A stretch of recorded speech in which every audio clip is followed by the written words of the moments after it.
Take this time to warm up. Time to see what you've learned.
Enemy soldier incoming. Primary objective is to eliminate all targets.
Stronghold located. Targets are marked under attack map.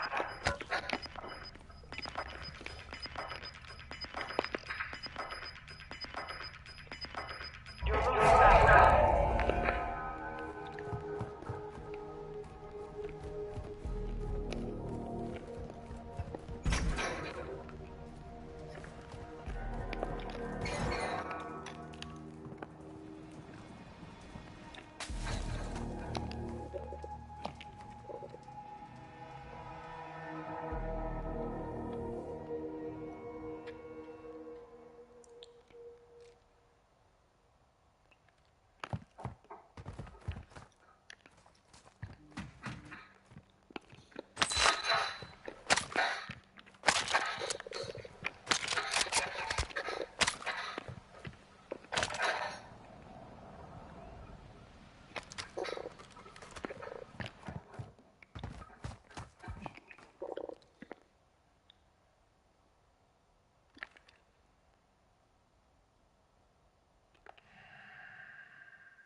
Enemy UAV active.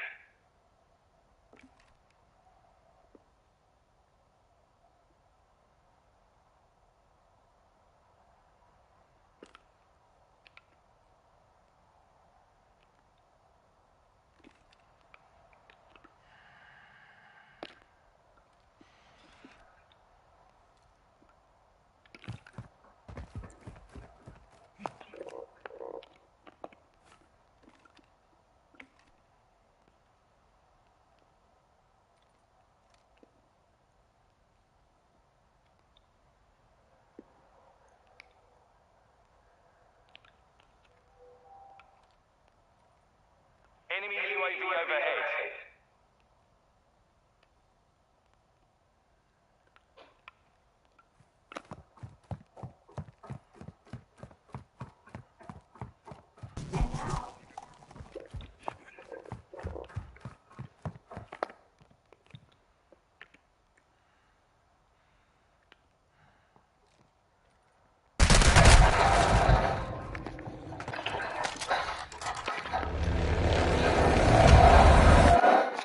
Fight for your chance to deploy.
They just killed me. Fucking cheater, dude. Straight up cheater. What a legend. What a fucking legend. Wow. Alright. Alright.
Secure theater level. We go through.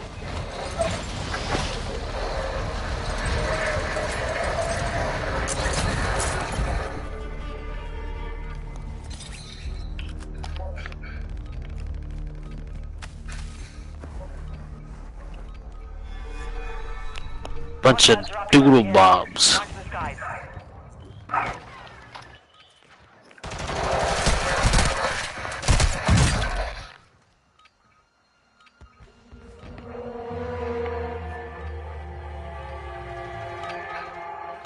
Practice is over. Ready to fight begins now. Enemy dropping into the AO.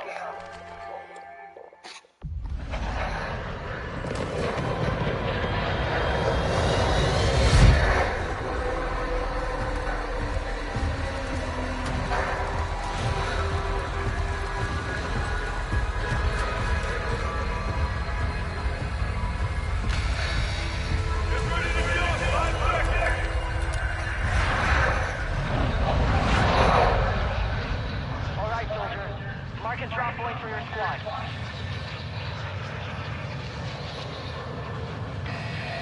Gas is approaching your position. Move to the safe zone.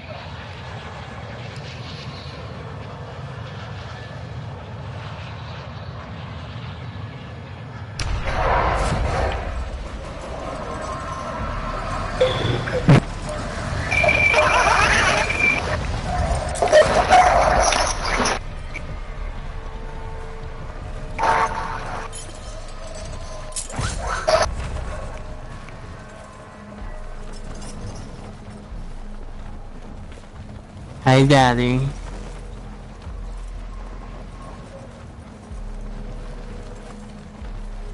Hey, Daddy. Hey, Daddy.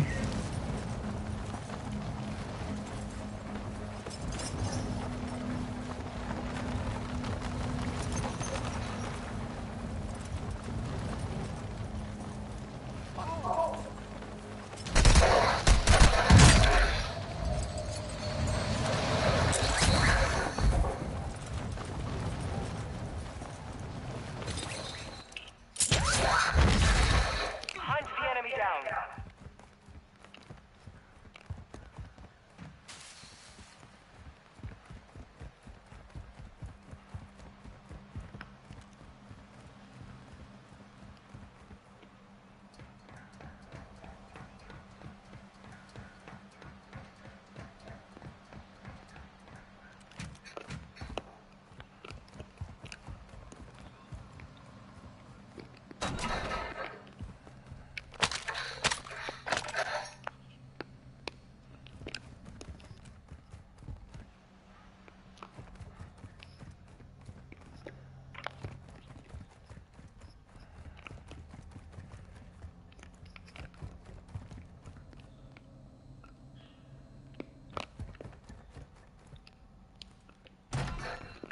Enemy UAV active.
Hostile UAV in the area. Enemies deployed a bomb drone. Thank you, Dad. Shit. Positive isolation. Right when I got a gun. Bastard. You'll have to fight to earn redeployment.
free-for-all.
Hostile cluster mine detected.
Fucking hate this map.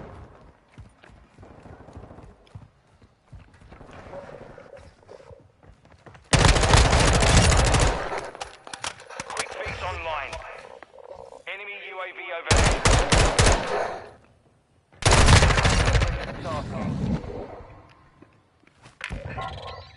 Copy that. UAV online and orbiting the AO.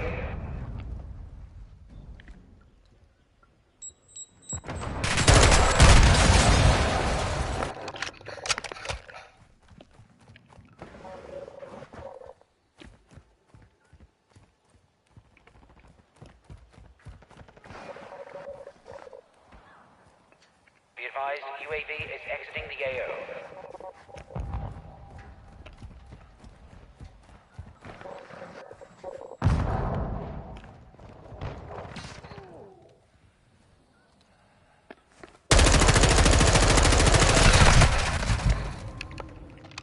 Damn, bro.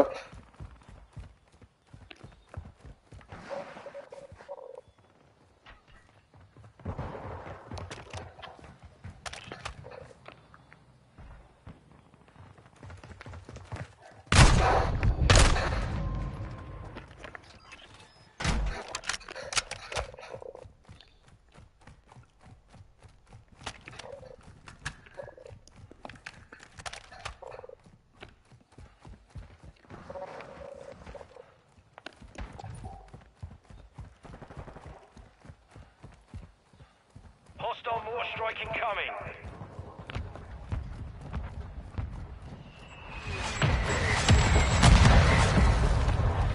Enemy UAV active.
Or he was just chilling.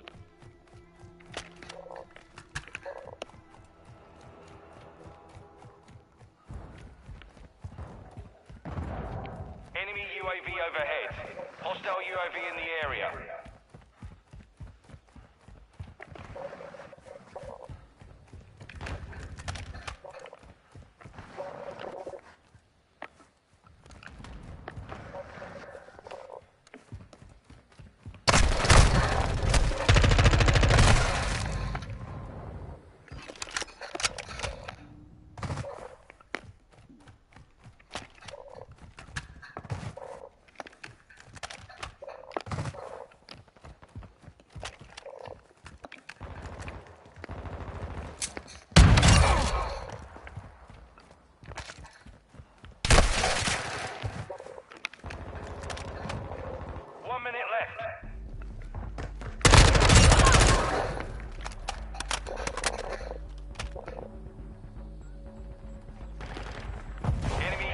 Active.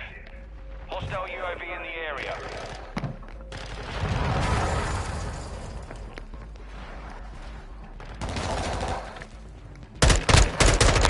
Standing by.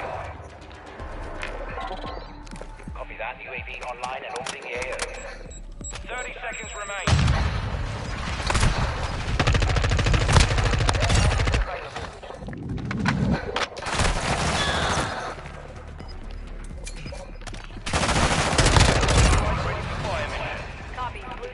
Care package en route. Be advised, UAV 10 seconds.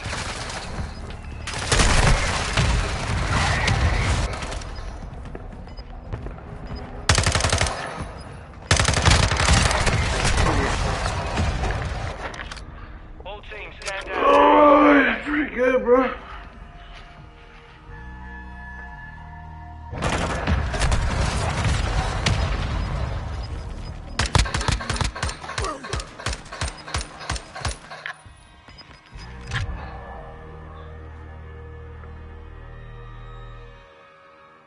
up America, boys.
Reaper off!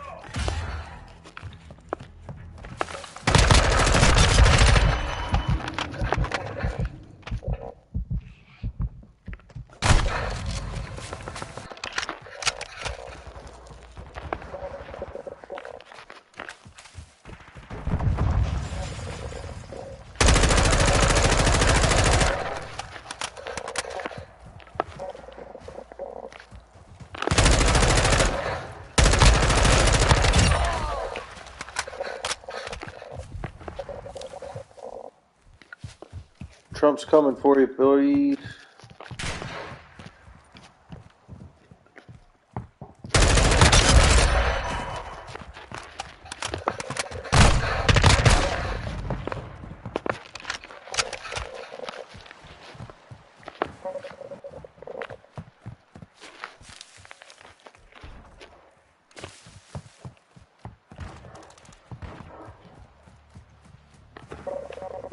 Enemy UAV overhead.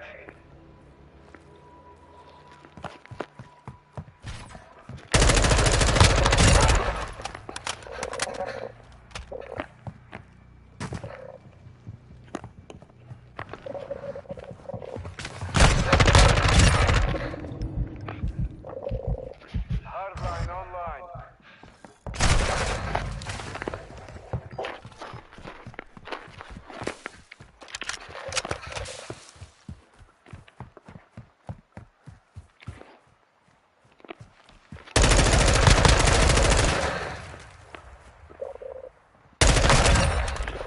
Trump's out for blood, boys.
Damn.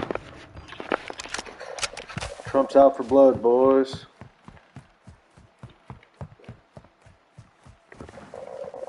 Who's gonna stop Trump, boys?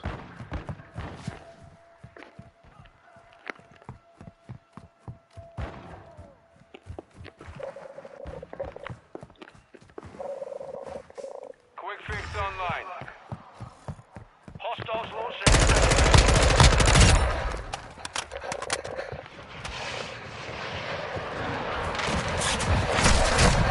Hostiles launched a cruise missile.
You are closing in on the lead.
Hostile UAV in the area.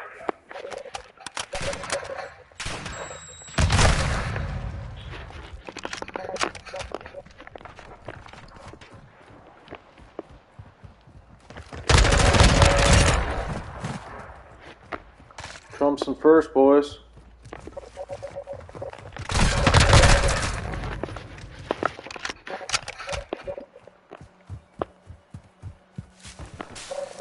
Who's gonna stop MAGA, boys?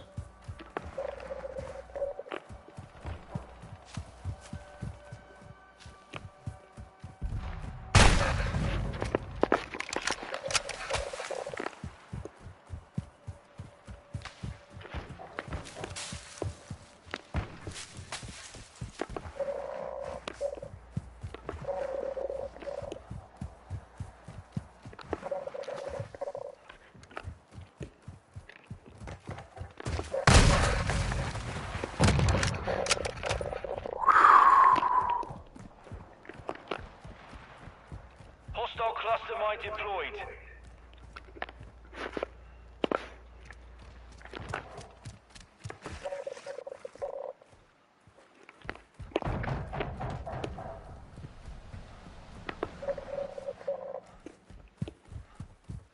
Enemy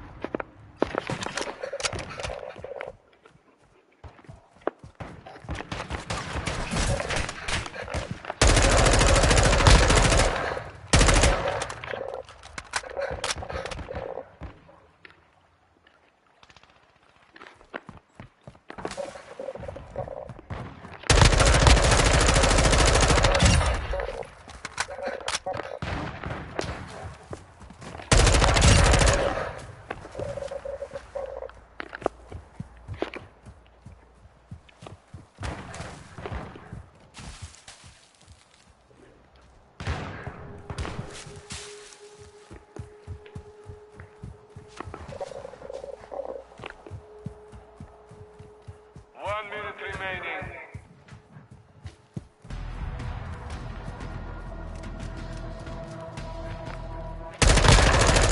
Ready to deploy. Copy that. UAV is on station.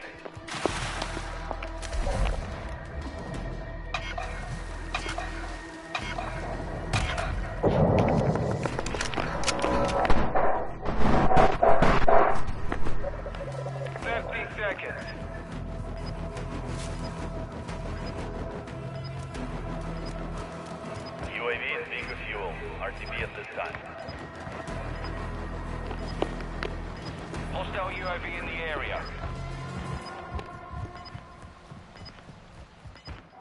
10 seconds. Oh, bro. Trump loses.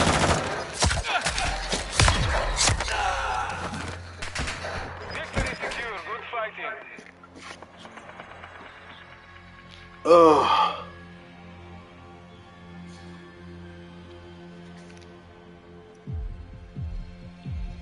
I got a second?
Yo, turn your mic on.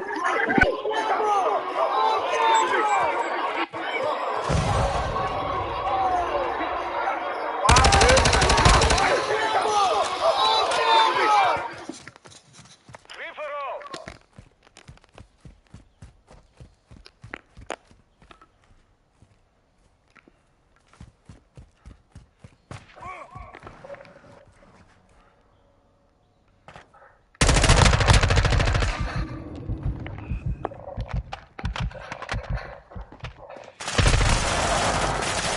Bullshit.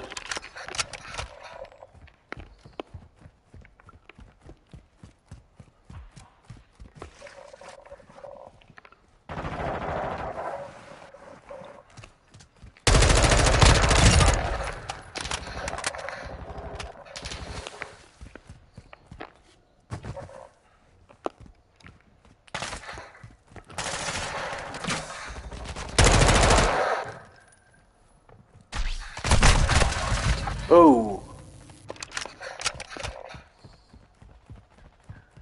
Pinche puto,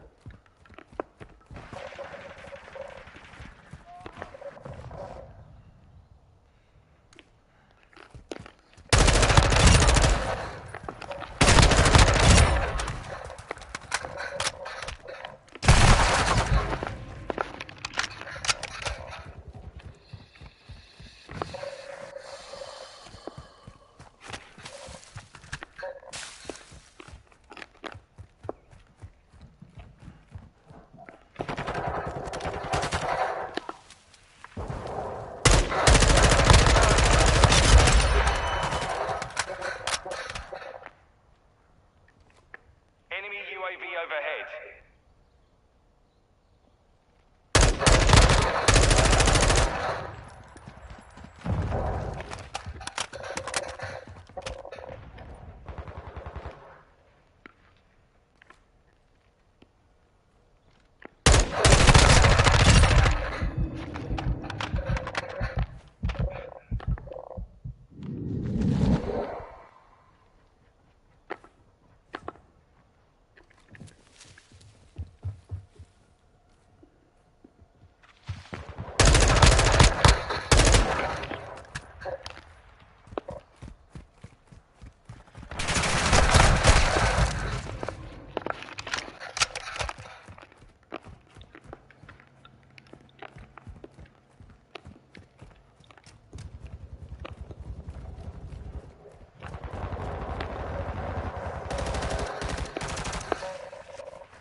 Enemy UAV active.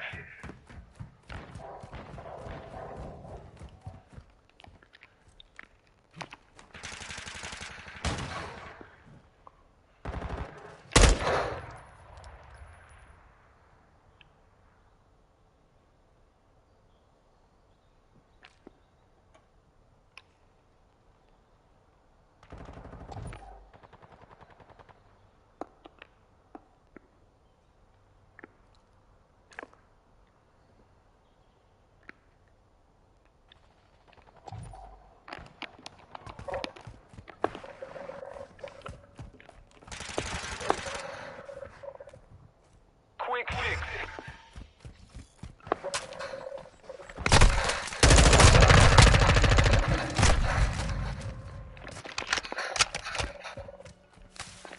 Hostile sentry is online.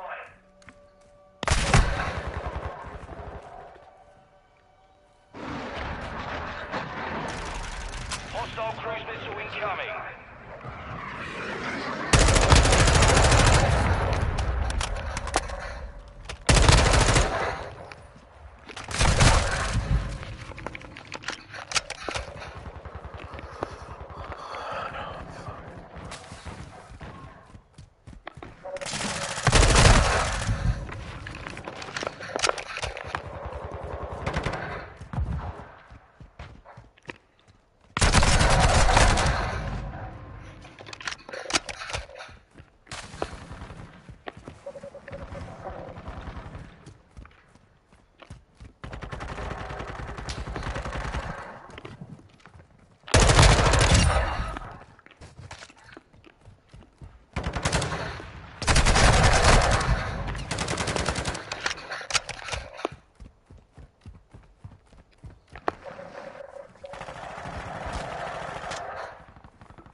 faggot.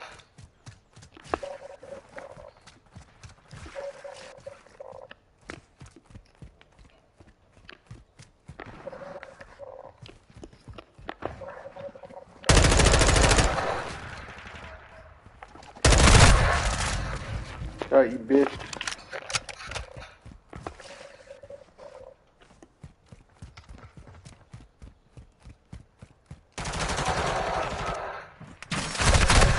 I'm stuck. I was stuck.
Damn, boys.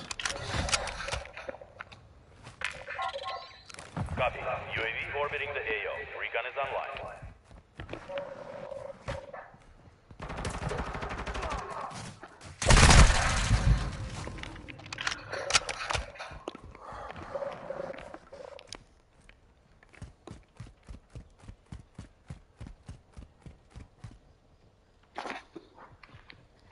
UAV is being fuel. RTB at this time.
Precision airstrike. Find cover.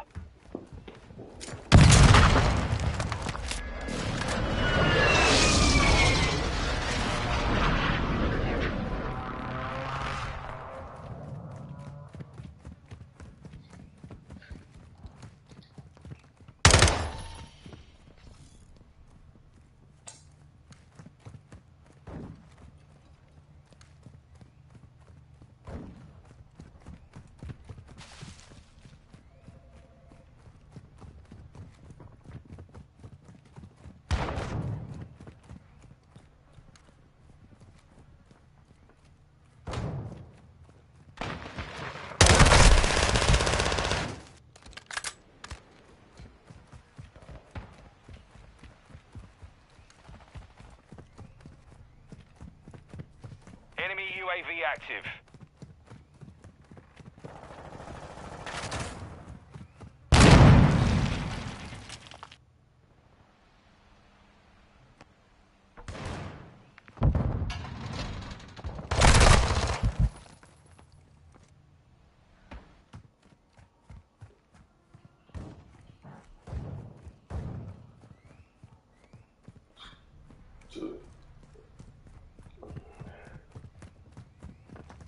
Enemy UAV overhead.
Hostile UAV in the area.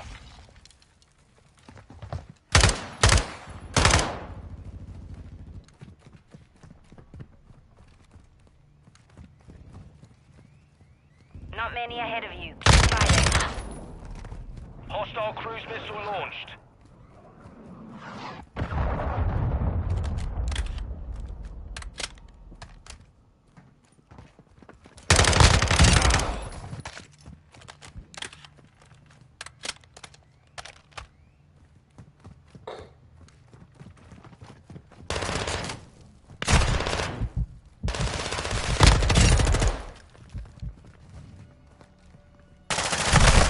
Enemy UAV active.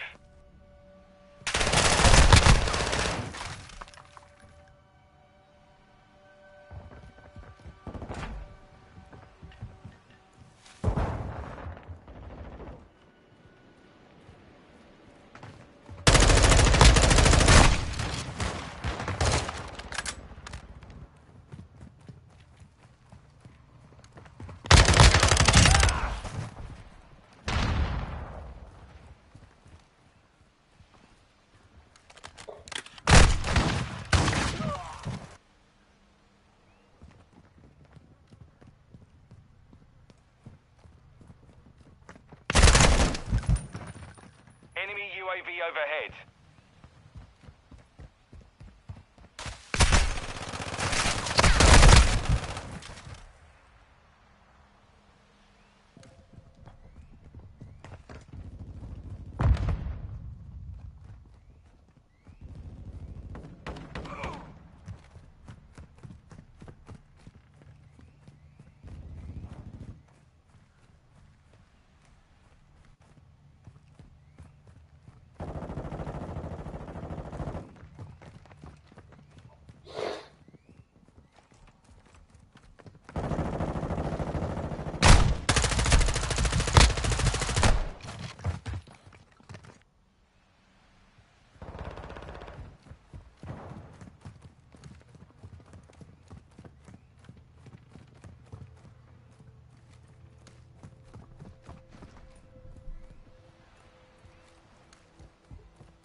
1 minute left.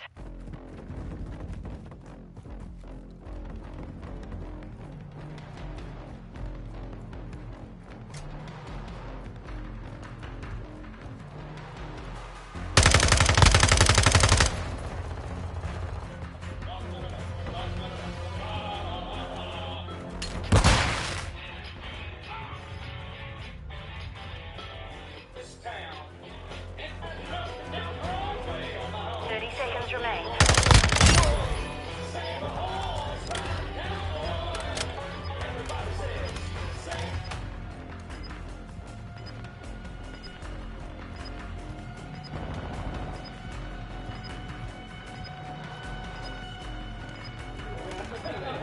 10 seconds remaining. It's crazy, right?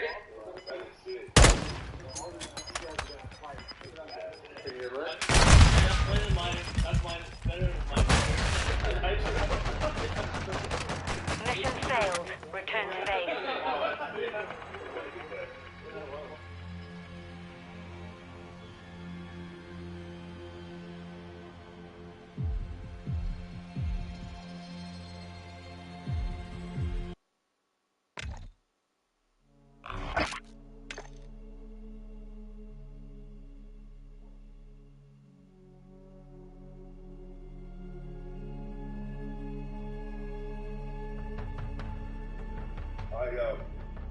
I need to talk to the guy that actually owned it.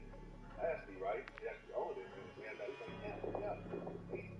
So he Where the fuck it is? he finally looked up and Yo.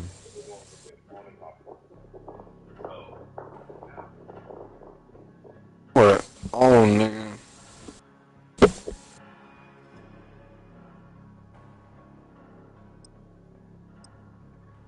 Oh, so.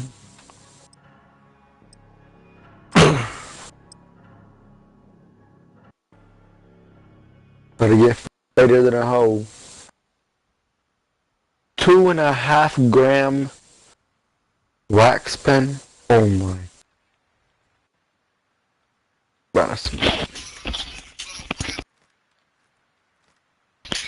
I'm on hoes all lonely. What's up?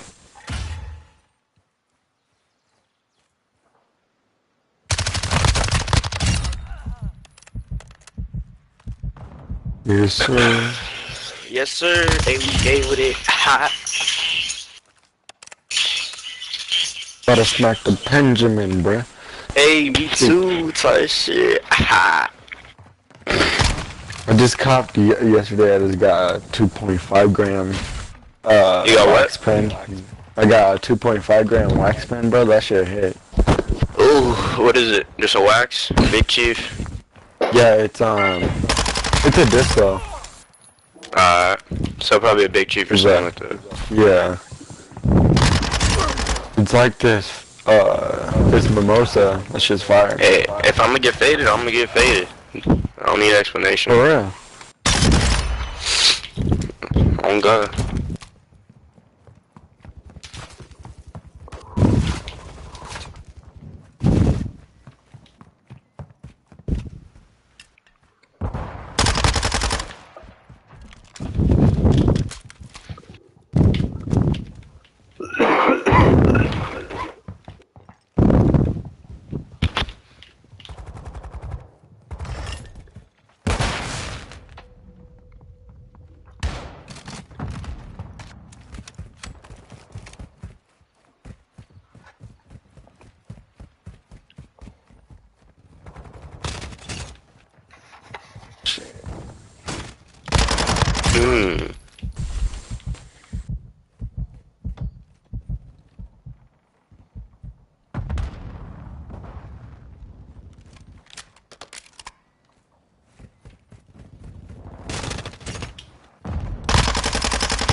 I'm about to get out. I'm about to go get Taco Bell. Alright, later, man.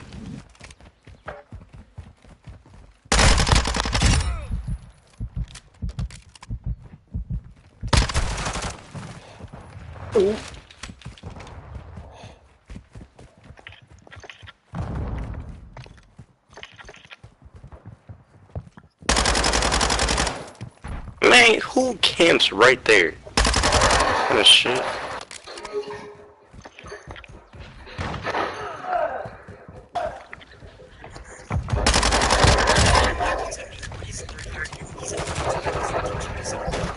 I'm gay.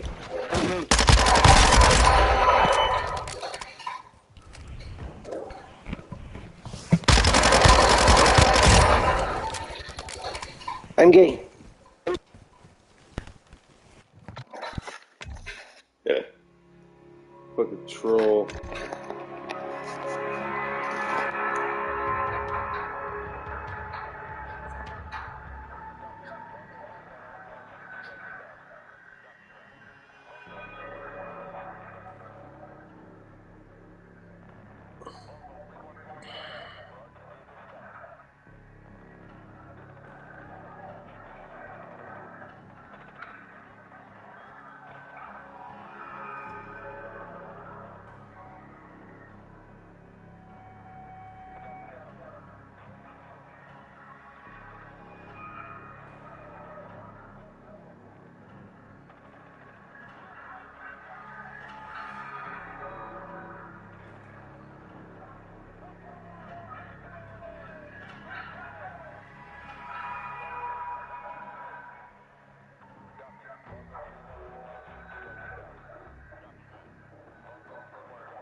Damn, girl.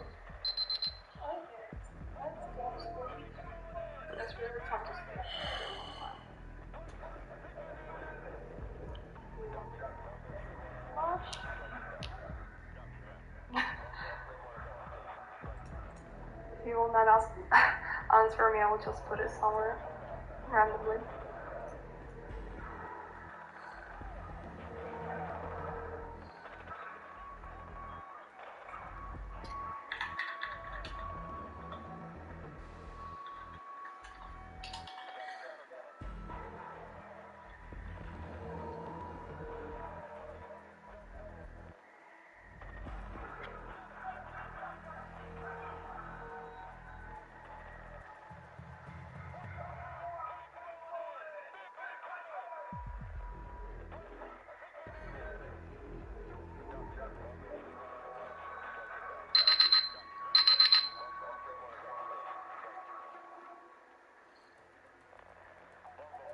Damn. Brandon spread her cheeks and shit.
Hit it.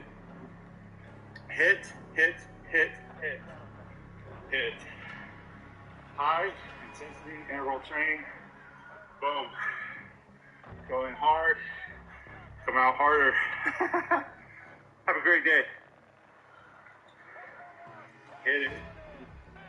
Hit. You ain't getting shit for Christmas. You don't even make good grades. Told you to clean your room up, but you just played your video games. How long have you been an asshole? For the longest time. Trying people emoji weary face. You might get what you ask for emoji full face. Please don't try me. Cause I'm fine. Trying people emoji weary face. You might get what you ask for emoji full face. Please don't try me. Cause I'm fine. Trying people emoji weary face. You might get what you ask for emoji full face. Please don't try me. Cause I'm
is in charge of the gender.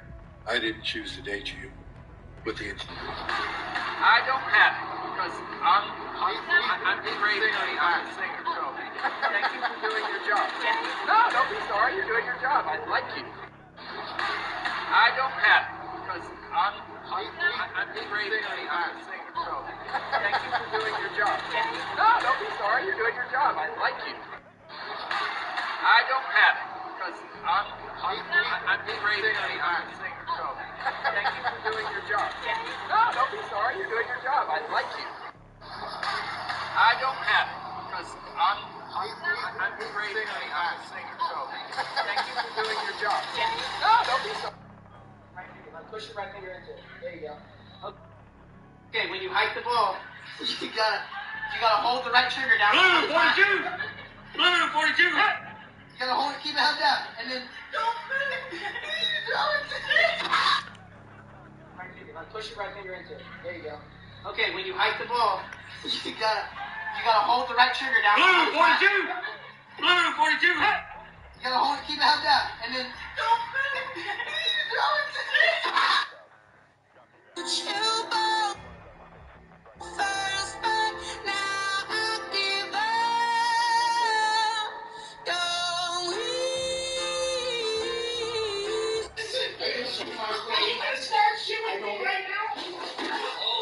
What I tell you? What I tell you?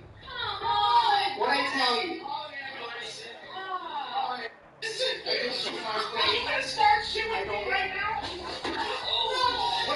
You ain't getting shit.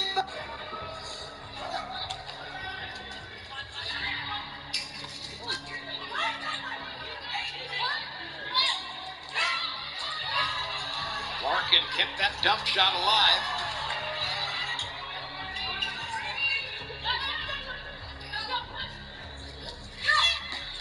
Andren to Dodson. Really nicely done by Mississippi State. Great fight on both sides. Great defense. And still fighting. This will have to clear, and it does. What a get. You are seeing some high-level college volleyball. Back and forth, highlights everywhere.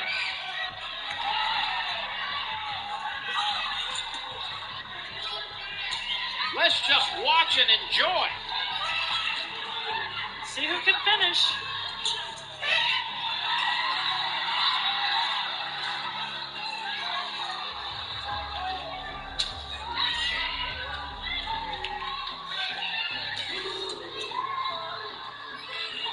What?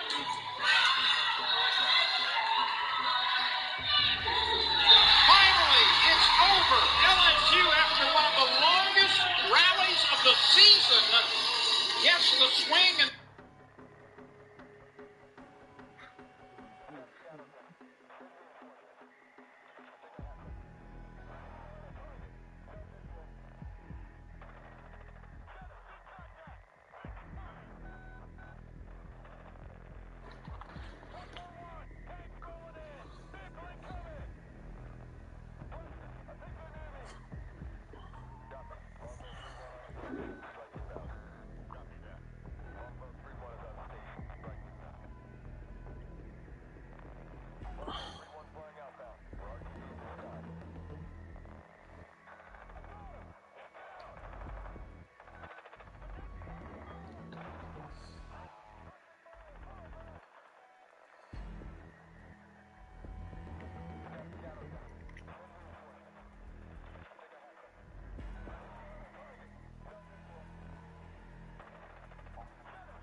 It came up.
Yeah, come here.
Is this the whole fucking show?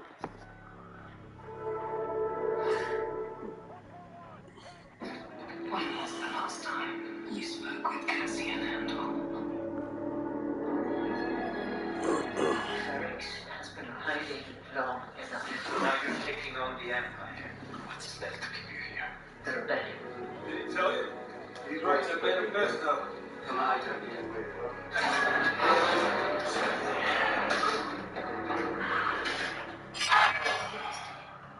So things are a fluid banking situation. What will it cost? I have a 14-year-old son I'd like to pay you. I'm not asking for the trophy. And what are we talking about? Introduction. It took us 18 to see a couple of them. You tell me you're taking proposals. I've been Nels Krieger's plan. I'll be waiting for him. You think it's worth losing Krieger? I did. Told me about Ando, you wasn't using behind it. Yes, please, come on. The mother! She's passed away! He might show up at the funeral! They just moved the body. What happens now? As a prominent citizen of Ferrix, she writes a big send-off to close Riggs Road. You're going to give them a post. Yes, I'm sorry. Your mother's dead.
This is doing swag. Welcome. Just in time for dinner. I leave later. I want to get changed, take a walk around the town. Up with an escort. No need. Paul will take me. Keep it small. As you wish.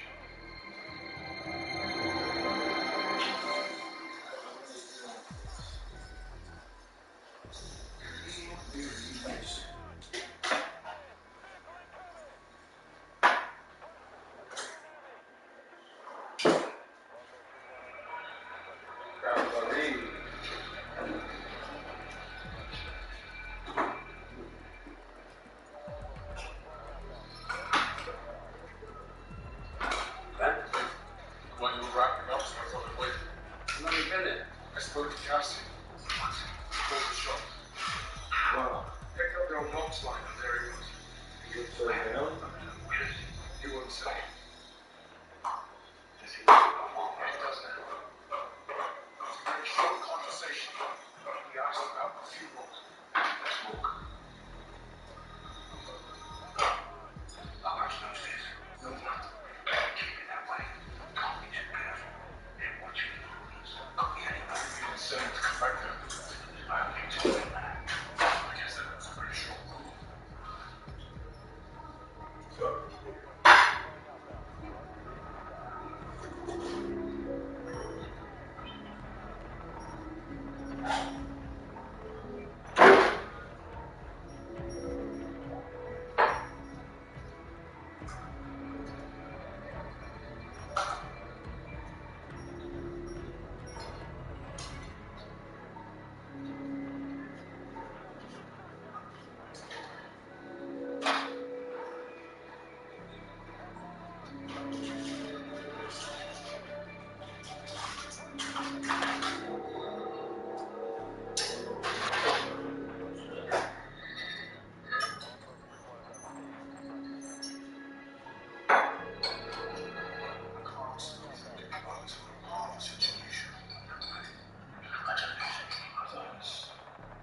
One another?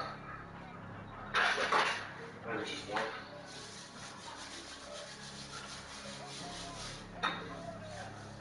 Why worry about it? It's not like he knows about it. Guarantee you he's got no idea what's going on. Back on that. I'm not so sure. Hey, you know something I'm doing? Yeah. Do me a favor. Keep it that way.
I'm freaking bored.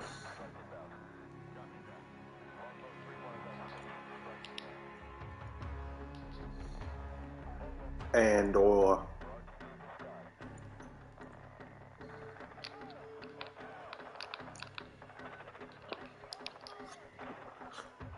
puke.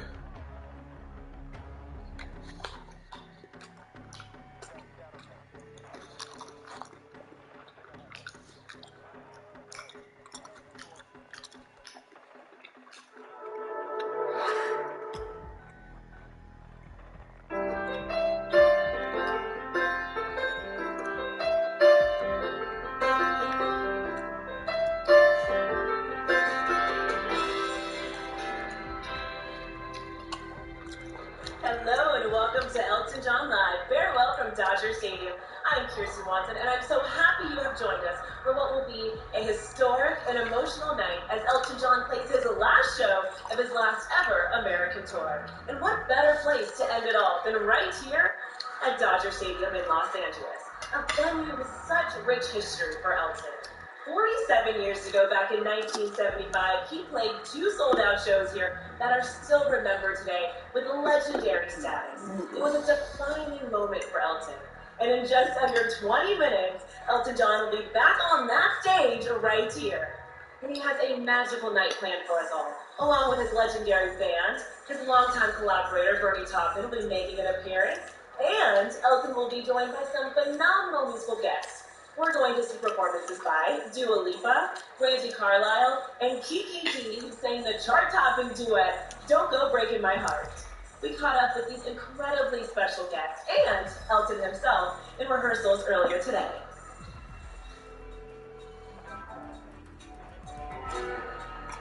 When you do epic people, you get something from it.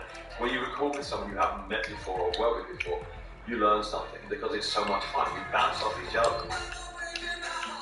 Kiki Dee was at Dodger Stadium the first time, and Don't Go Breaking My Heart was a huge hit for us. And I wanted her to be there for the last show. I'm so excited to be back here. It was such a magical time. I was in my mid-20s, getting to play these amazing places. I'm working with one of the funniest people I've ever met, Elton John. Elton John means everything to me. He's my greatest hero of all time since I was 11 years old. He was my gateway drug to rock and roll, my gateway to doing music, writing songs. He's everything to me. He's my favorite of all time. Elton John is my musical hero, and when I get up on stage and I get to sing the song that we did together, it really is a massive pinching moment for me.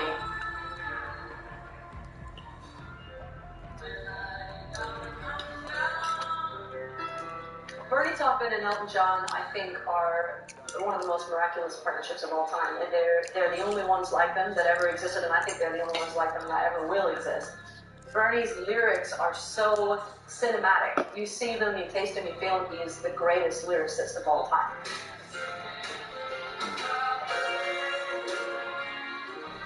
The last time we played Dodger Stadium in 1975, it was certainly groundbreaking because people weren't playing stadiums back then, you know. But there's much more significance to it now, I think. So it's really a huge, huge situation to be back here again.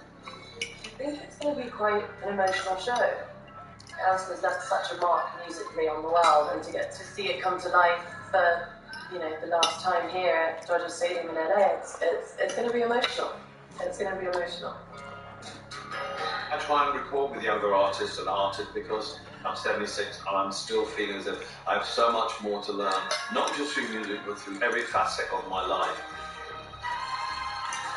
And I love that. It keeps me going. It's just wonderful. It gives me energy, and it really, really makes me feel happy.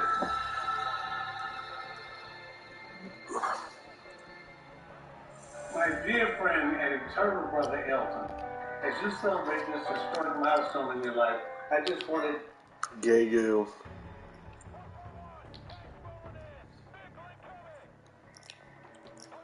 What a gay go, dude.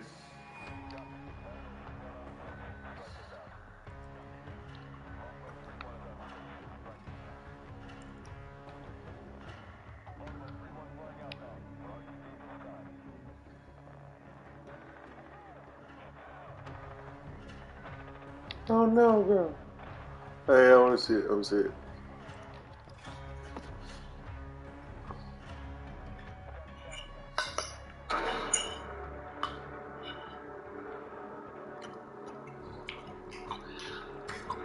The raven was part of the creation story in our culture. He put me out here on the tundra that I love so much. We were put here by our Creator. This is the story of how we lived and how we survived for thousands of years.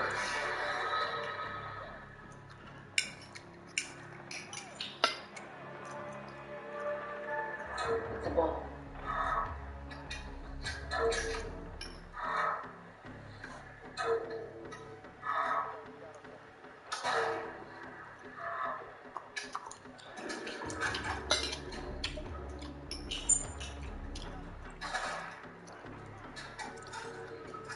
I got a sugar.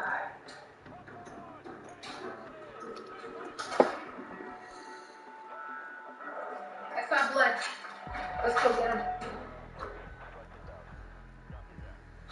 My name is Jody Potts. I'm Hanguichin of the Raven clan. That sucks. I feel a lot of gratitude to the Creator for Wow. allowing me to be indigenous to the land and having the blessing of living this life here with my kids and my husband. I'm going to point the moose's head towards home to honor the moose, towards the direction of our home where it's going to feed our family and our village. Indigenous peoples of Alaska, we're still here, we're still maintaining our culture and our way of life, and we're fighting for it.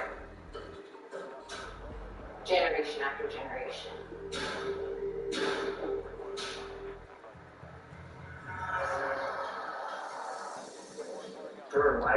Wow, this sucks.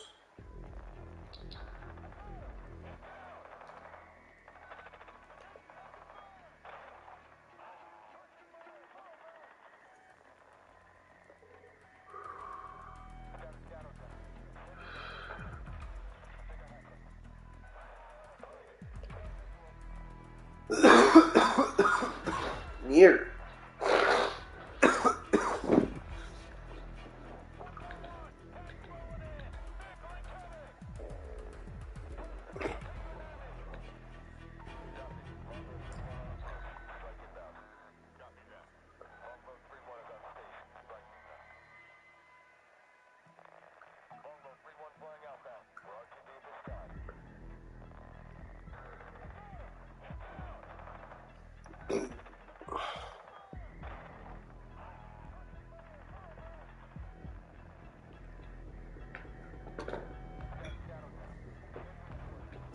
Guess they lead to this thing.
Adapt in a changing world. You could hire a professor of theoretical mathematics.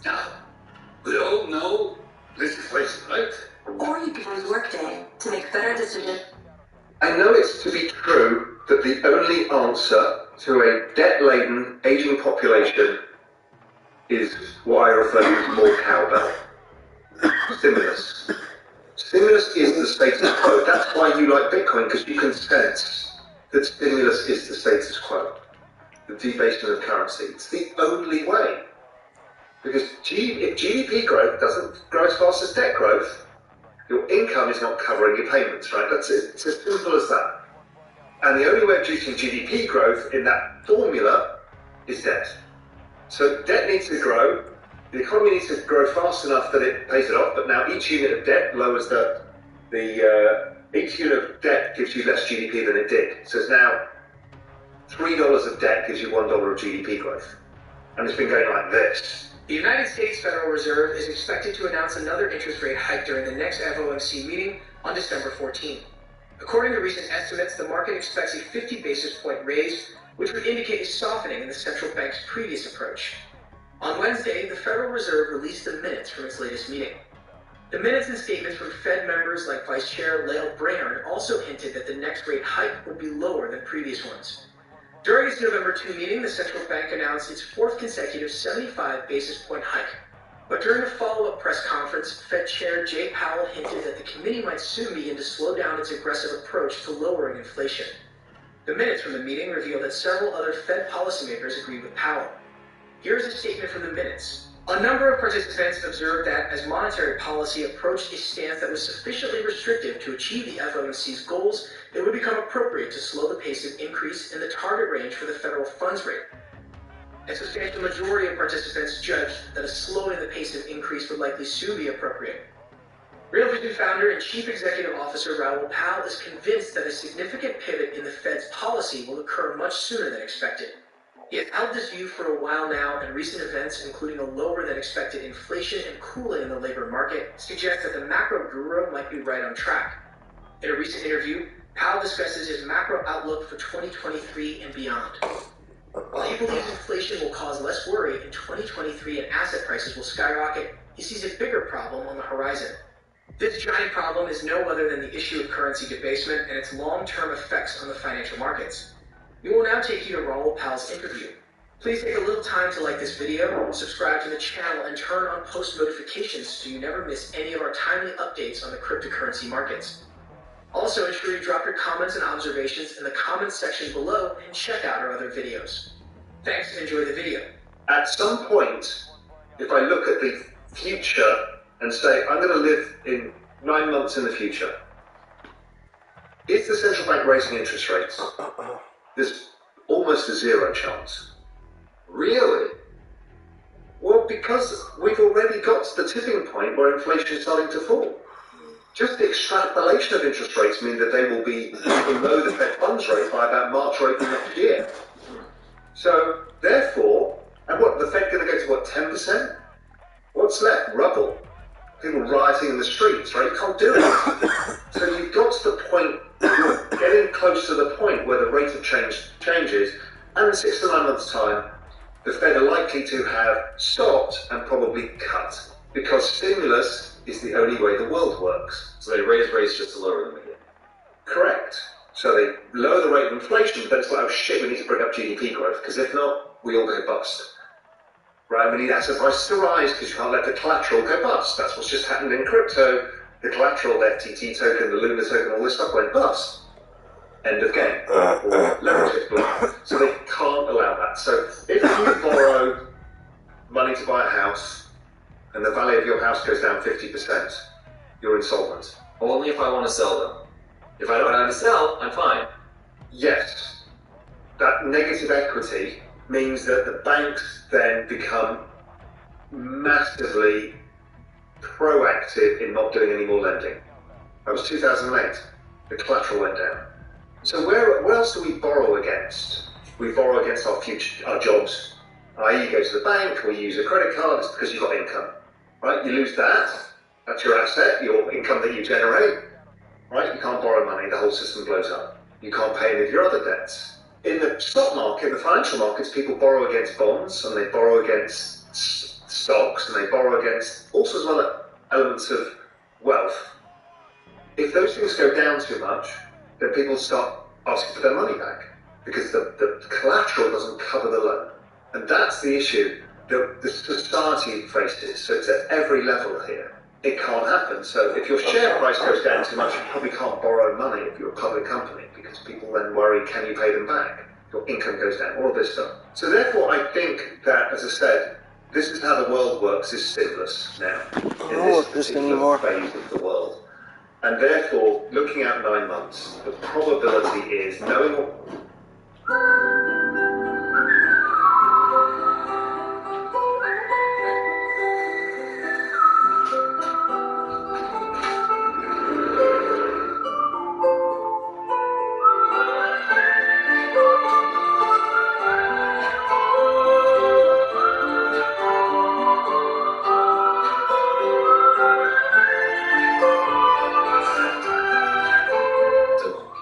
Espresso made right.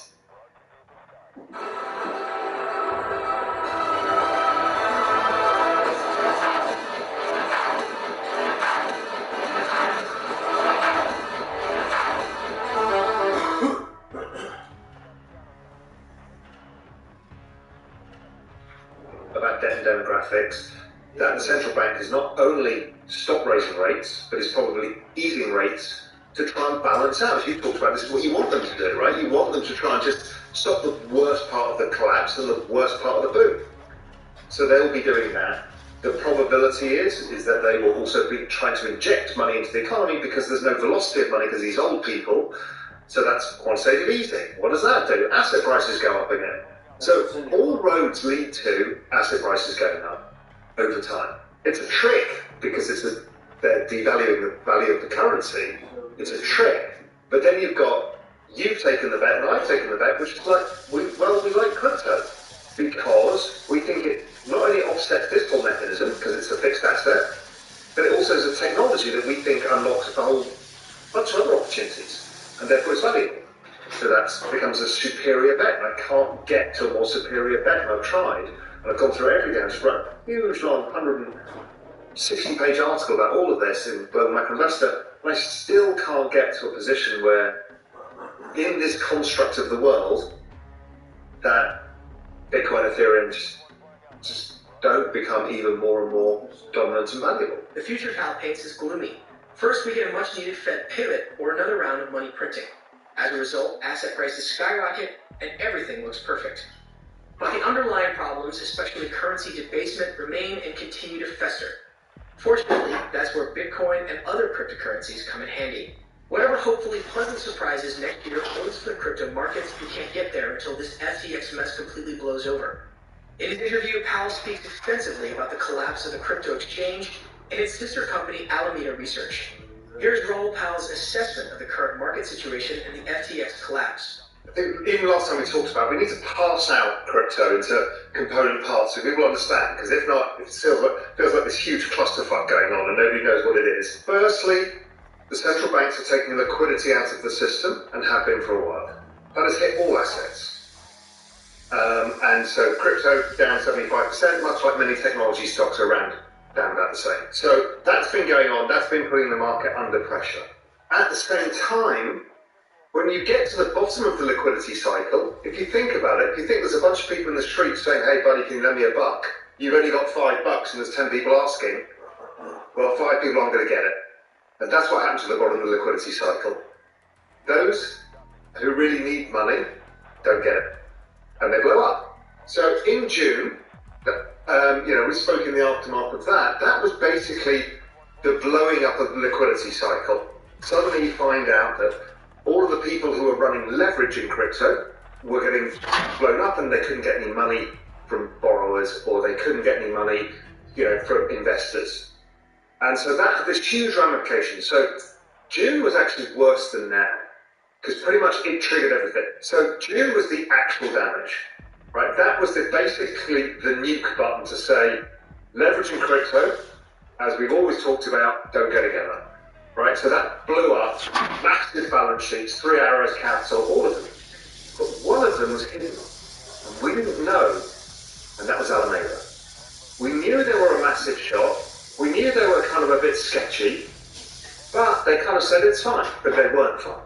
So at that point, they were probably $9 billion in the hole, which is a staggering amount of money. Now, we don't know the exact numbers yet, and we won't do for a long time, but there were a staggering amount of money in the hole. That was papered over by FTX. When you say papered over, what does that mean? They gave them FTT tokens, the token that is part of the FTX ecosystem that they control, and Alameda control, and then gave them a loan against it. That's when it first appeared, but the plot's thickened a lot since then. But so basically they actually went under in June. So what we're seeing now is the end of the June thing. And then they gave them cash in exchange for that collateral, but that cash was customer money. Right now we're in the realms of bad. That's what the story appeared to be. And I have been speaking a few times and said, well, you can kind of understand that if Sam Bankman-Fried's going to lose his entire empire in June, you might be psychologically pushed to do something bad in the hope that maybe you can avert it, right? If the 10% chance is worth it. But I asked the question a while ago, and I did this big Twitter space, it's like, it is not clear to me that there wasn't systemic fraud in this whole thing to start with. The story is now coming out in waves, and again, nothing is verified here, but it's starting to appear that FTX was at the front of Alameda to capture customer order flow to give them an advantage. It's now becoming clear that FTX and Alameda, because we can now assume they're basically the same entity, which is very bad to have a trading operation that takes advantage of customers. We've also seen that they changed their strategy from being the... What is progress? Progress is investing in the future. It is connecting the world. It is feeling at home in a global community. Progress is creating the environment to make opportunities possible. Qatar. Exciting opportunities await. Try the new Stearns & Foster collection first at Mattress Firm. For a limited time, save up to $600, plus get a $300 instant gift. Welcome to a lower risk traders doing arbitrage, buying one thing, selling another, or very quick trading, to big position takers. And it seems that the Luna debacle was then just providing liquidity all the way, and it blew them up. And they pretended it didn't hurt them. But it seems that Alameda itself had changed what it was doing quite a while ago and was basically a punter. Then there's the confusion of who all these people are, and half of these people don't check out properly. We then hear from the guy, the guy who's gone in as CEO, who's now the liquidating CEO, and he's like, I've done Enron, I've done all of these, this is the worst mess I've ever seen. So, again, news flow's coming out slowly, but it feels like there was never any proper accounting. There was never any customer positions that weren't being used by Alameda. Again, not clear yet. That they just pulled everything together, and there was no particular Bitcoin or anything else that you thought you bought on FTX that was being stored for you. Meanwhile, several crypto investors, including Tesla Chief Executive Officer Elon Musk, criticized the mainstream media for their poor handling of Sam Bankman-Fried's extremely deplorable acts. This is one of the biggest failures in U.S. journalistic integrity of the 21st century. Musk commented under a deal-book Twitter post attempting to absolve SBF of his crimes. Last week, the New York Times published a 2,200-word interview with the former FTX Chief Executive Officer. The article was largely criticized for stating that SBF would only offer limited details about the central questions swirling around him. It also noted that the former billionaire was sleeping better and playing video games. On Wednesday, SBF tweeted that he would attend NYT's Dell Book Summit scheduled for November 30th. Here's a tweet from the official Dell Book Twitter account. Since Sam Bankman-Fried launched the company FTX, its executives and philanthropic arms spent or pledged hundreds of millions of dollars in political and charitable contributions, consulting fees, investments in media outlets, and real estate. One important fact the tweet leaves out is that the hundreds of millions of dollars SBF spent and pledged he illicitly got from trusting customers. What are your thoughts on the mainstream media's attempts to whitewash the disturbing aspects of the FTX collapse and SBF's role in it? Please leave your comments as well as your thoughts and observations on Raul Pal's interview in the comments section below. Also, ensure you like this video, subscribe, and turn on post notifications for more videos. Thanks for watching.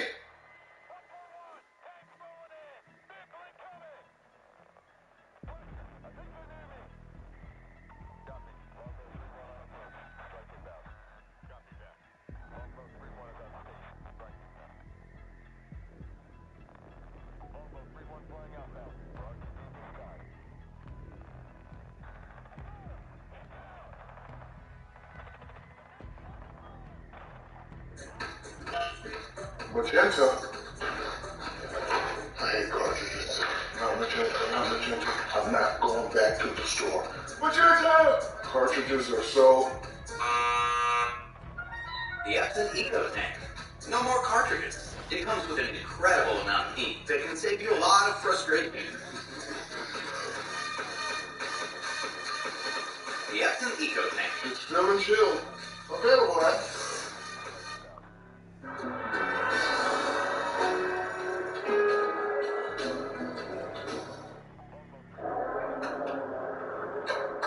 Hi, welcome to another episode of Cold Fusion.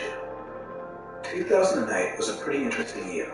It was my first year of university, the iPhone was 1 year old, dubstep was about to explode, and Breaking Bad changes television. But what most people remember from 2008 was the financial disaster that came with it. The world would go through one of the biggest crises it had ever witnessed. $19.2 trillion of household wealth would be lost, and some of the biggest financial institutions in the world would fail. The crisis would mark everyone who lived through it. Without knowing it, many have had their lives determined by this recession. From the backlash against globalization to the erosion of trust in governments, financial institutions, and each other, it can all be traced back to this point in time. Since the recession, less people are having kids, and it's been harder to get by. And I'm even talking before COVID. The 2008 crisis was the death of the real economy. After that point, there was less productivity and more money printing and low interest rates, which disproportionately helped the richest people. With the way the global economy is looking today, it's increasingly important to look back at this point in history to understand exactly what happened and the parallels it has to today. This special episode is split into 3 parts. First, I'll take you through the setup of the disaster, then the crash, then the death of the real economy, and I'll finish with what you can do to help yourself. Let's begin the story with one of the biggest events in human history.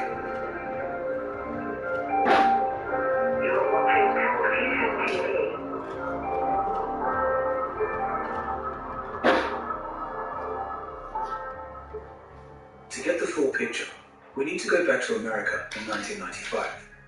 During this year, the fight was on to help low-income earners. The US government passed laws to decrease discrimination against poorer home borrowers. The banks would lower lending requirements, offering packages such as reduced payments for a number of years. Soon after, in 1999, the US government repealed a law that stopped commercial banks from taking part in investment banking activities. The law that they got rid of was the Glass-Steagall Act. Ironically, this law was made in 1933 to stop the speculation that fueled the Great Depression.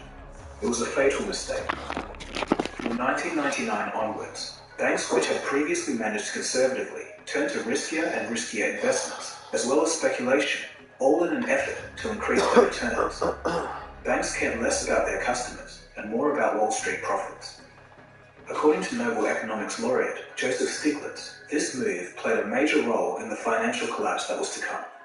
But why worry? Right now, things were good. It was the late 1990s, and there were seemingly no economic problems in sight for America. The internet had taken over the minds of everyone. Investment banks were throwing money behind anything that had a .com at the end. The result was the launch of stupid companies like Pets.com. The banks didn't care though. When the stock went up, they would sell and make their profit. This was the .com bubble, and it had arrived in full force. People quit their jobs to trade stocks, and shares went crazy.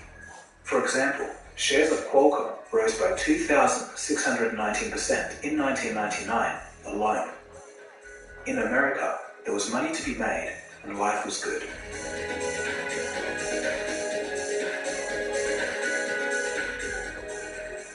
But something started to happen. Soon investors realized that these internet companies had no cash flow and couldn't actually make any money.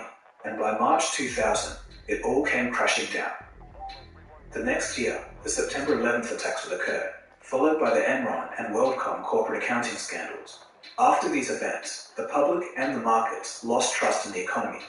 Spending trended downwards, and it was looking like the economy was heading for a recession. To avoid this, the Central Bank of the United States, the Federal Reserve, decided to lower interest rates down to 1%. The low interest rates would increase spending and recover confidence in the American economy. With a low 1% interest rate and no systemic problems in the real economy, the recovery was rapid and economic growth was ample. Eventually, speculation started to migrate from stocks into real estate. By 2003, everyone with a good credit score and a good job already owned a home. If you were in the business of giving out home loans, this was a bad sign.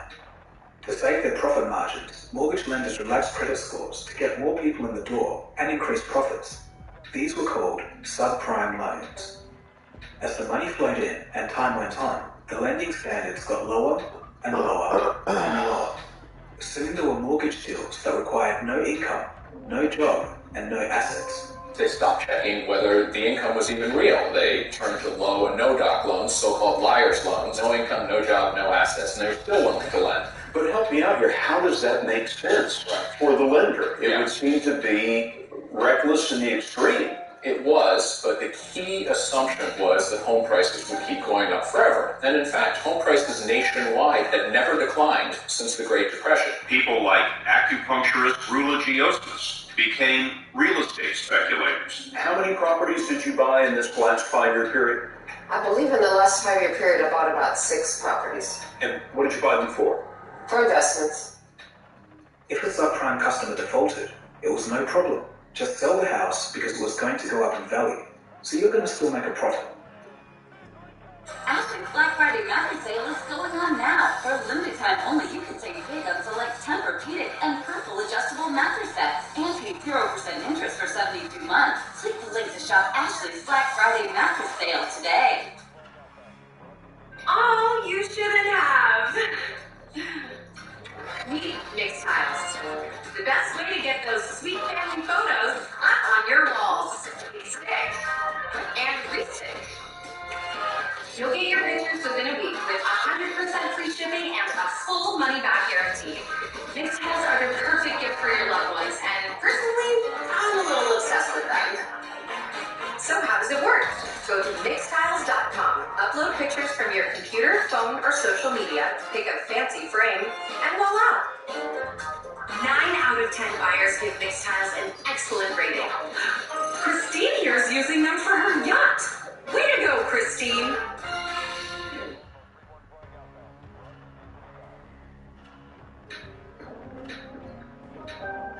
So this next part is a bit in the weeds, but I need you to bear with me because it's crucial to the story. So Wall Street was looking at this situation and they saw an opportunity. You see, there were two groups of people that could be linked here. On the one side were the mortgage lenders, who were profiting from a newly found market. They wanted to get rid of these risky loans because they knew that these loans were junk and had a huge liability. On the other hand, you had institutional investors who were looking for ways to increase their returns. Since interest rates were low at 1%, high-yield products were off the table. The Wall Street banks had an idea, and they got to work offering the perfect high-yielding product, the mortgage-backed security. These were a bundle of individual mortgage shares, sold as shares. These shares would give back the investors that bought them a safe, fixed income. Some rather devious bankers realized that they could use an old financial tool in combination with mortgage-backed securities to make unimaginable amounts of money. If they used this tool in the housing market, they could make tens of billions of dollars in just months. This tool was the CDO, Collateralized Debt Obligation. To give you an idea of how lovely these products were, the bank that invented them went bankrupt due to a massive insider trading scandal. One way to imagine the CDO product is to think of it as a box. This box gets filled with monthly repayments from a group of mortgages and other debt, such as car loans and student loans. The box can generate income to investors who buy it. It's divided into different levels. Each level represents a different risk. A CDO works like 3 cascading trays. As money comes in, the top tray fills first, then spills over into the middle, and whatever is left into the bottom. The money comes from homeowners paying off their mortgages. If some owners don't pay and default on their mortgage, less money comes in, and the bottom tray may not get filled. This makes the bottom tray riskier, and the top tray safer. To compensate for the higher risk, the bottom tray receives a higher rate of return, while the top receives a lower, but still nice return. The aim of this was to diversify the risk, but there was a fatal flaw. Since the box had safe prime home loans mixed in with loans to people who had no job, the whole thing was risky. All of the risk was passed to investors who purchased these debt boxes. Meanwhile, the lenders and the banks profited handsomely by charging high fees. This system was a ticking time bomb. Lenders didn't care anymore about whether a borrower could repay, so they started making riskier loans. The investment banks didn't care either. The more CDOs they sold, the higher their profits. As the financial assets became more complex and harder to value, the majority didn't understand how these instruments worked. They turned to credit rating agencies for clarity. The hope was that these institutions would do their homework for them and determine risk correctly. But as it goes, the rating agencies completely screwed up. They rated these debt boxes as AAA, the highest possible rating. This signaled that they were extremely safe, good enough for pension funds and the wider economy to invest in. But there's a question remaining. Why did the rating agencies rate these debt boxes as high quality? Well, sadly, it was because the rating agencies made billions of dollars in doing so. If a bank came to them asking to rate their box filled with junk, a rating agency would know that if they gave the product the true junk rating, the banks would just go to another rating agency down the road to get the AAA rating they desired. Rating all of these boxes AAA meant that the money kept flowing into the rating agencies. This was another key component to the disaster. These false ratings would later spread America's problems to the rest of the world. Between 2000 and 2007, the subprime mortgage debt included in the packages increased from 5% to 36%. They saw remarkable success, growing from an estimated $20 billion in 2004 to over $180 billion in 2007. Bankers were personally making millions to tens of millions in bonuses. While this was going on, there were some mad scientists in the financial industry that were creating financial weapons of mass destruction. This is where things go insane, and the greed was in full swing. The final stage of the greed was the invention of the mortgage credit default swap. This was a financial instrument that worked as insurance against failed mortgage debt products. So it's an insurance contract. It is an insurance contract, but they've been very careful not to call it that. Because if it were insurance, it would be regulated. This is actually the security. This is the selling document for the securities. Anybody ever read this stuff? I doubt very many people read it. These complex financial instruments were actually designed by mathematicians and physicists who used algorithms and computer models to reconstitute the unreliable loans in ways that were supposed to eliminate most of the risk. Obviously, they turned out to be wrong. Why? Because you can't model human behavior with math. They are complex, in effect, mortgage science projects devised by these Nobel-tracked physicists who came to work on Wall Street. And it didn't stop Wall Street from making billions selling them to banks, pension funds, and other institutional investors all over the world. How big is the market for credit default swaps? We really don't know. There's this voluntary survey that claims that the market is in the range of 50 to 60 or so trillion dollars. It's sort of alarming that in a market that big, you don't even know how big it is within, say, $10 trillion.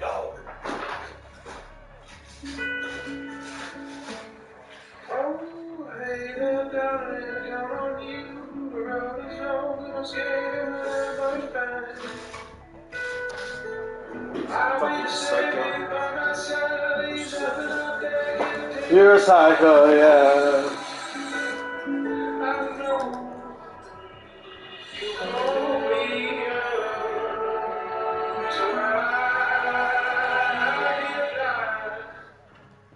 This enabled banks to bet on the direction of the mortgage price. If they guessed right, they would make a bunch of money. Think of it for a moment as a football game. People in the stands may also have a financial stake in the outcome in the form of a bet with a friend or a bookie. The new bet that arose over the last several years is a bet based on whether people will default on their mortgages. And that was the bet that blew up Wall Street.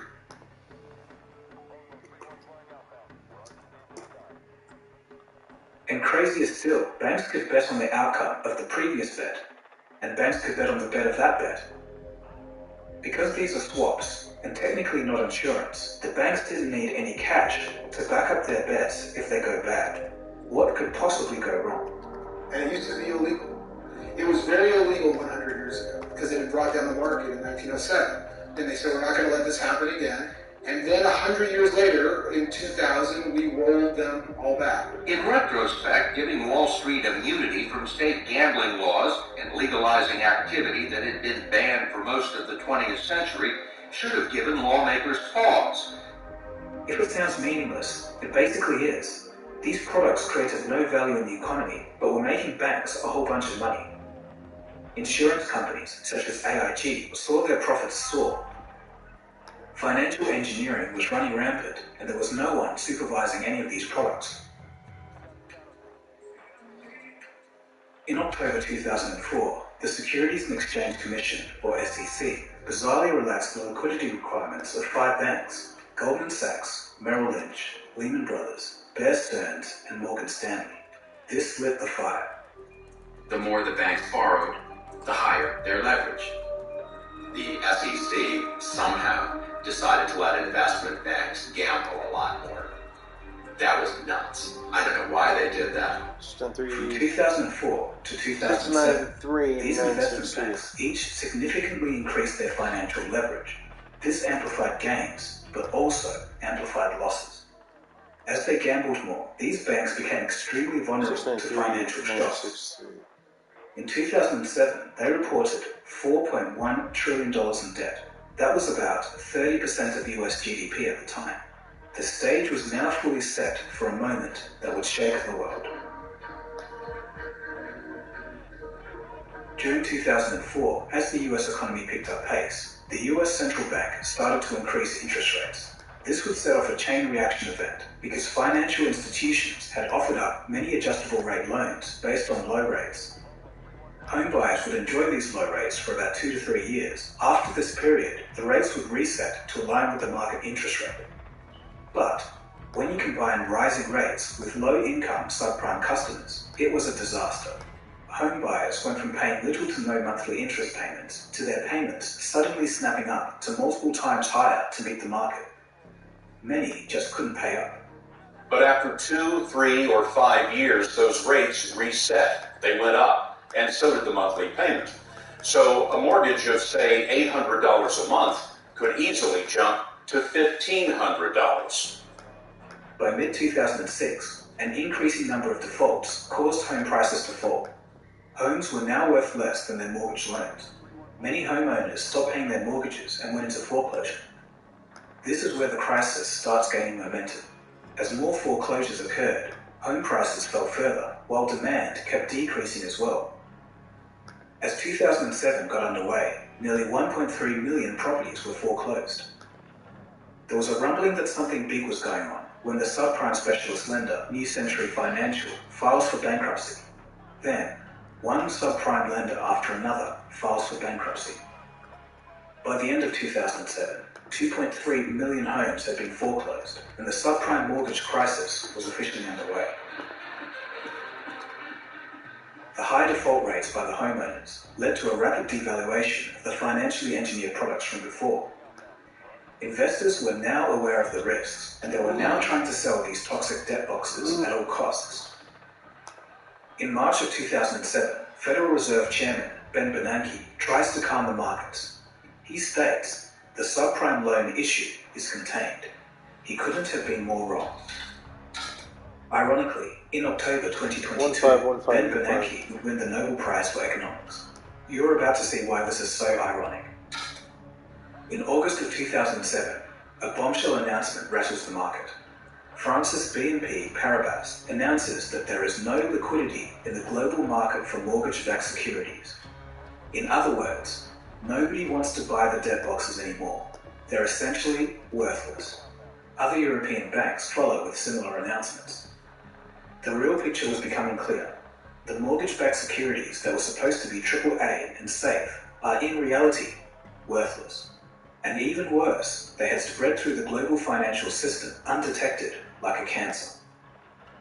As a result of these shock announcements, there was a panic among financial firms and banks. Investors looked around and wanted to pull any funding that was thought to be vulnerable to mortgage losses. Financial institutions struggled to assess the values of their books. What they thought was worth trillions of dollars could actually be worth close to zero. The contagion continued to spread. Welcome to Siemens Accelerator. How can I help you? I'm feeling like digitally transforming my business. What would you order? How about a digital twin of your production? With a site of energy efficiency on smoke with 30% less CO2 emissions. Okay, I'll try it. Perfect. And for you, sir? What is she having? That looks interesting. She just ordered an accelerated vaccine rollout. That's not for me. I run a rail company. You don't have a selection of 18 apps that combine your trains with a generous serving of ultimate availability. I'll take it. And what can I do for you? I think I'm fine. Thanks. I don't need much. What about some freshly cut production times to start? And see where we go from there. I'm allergic to vendor lock-in, so is it flexible? Very flexible. Sounds great. Order your business and digital transformation with Siemens Accelerator.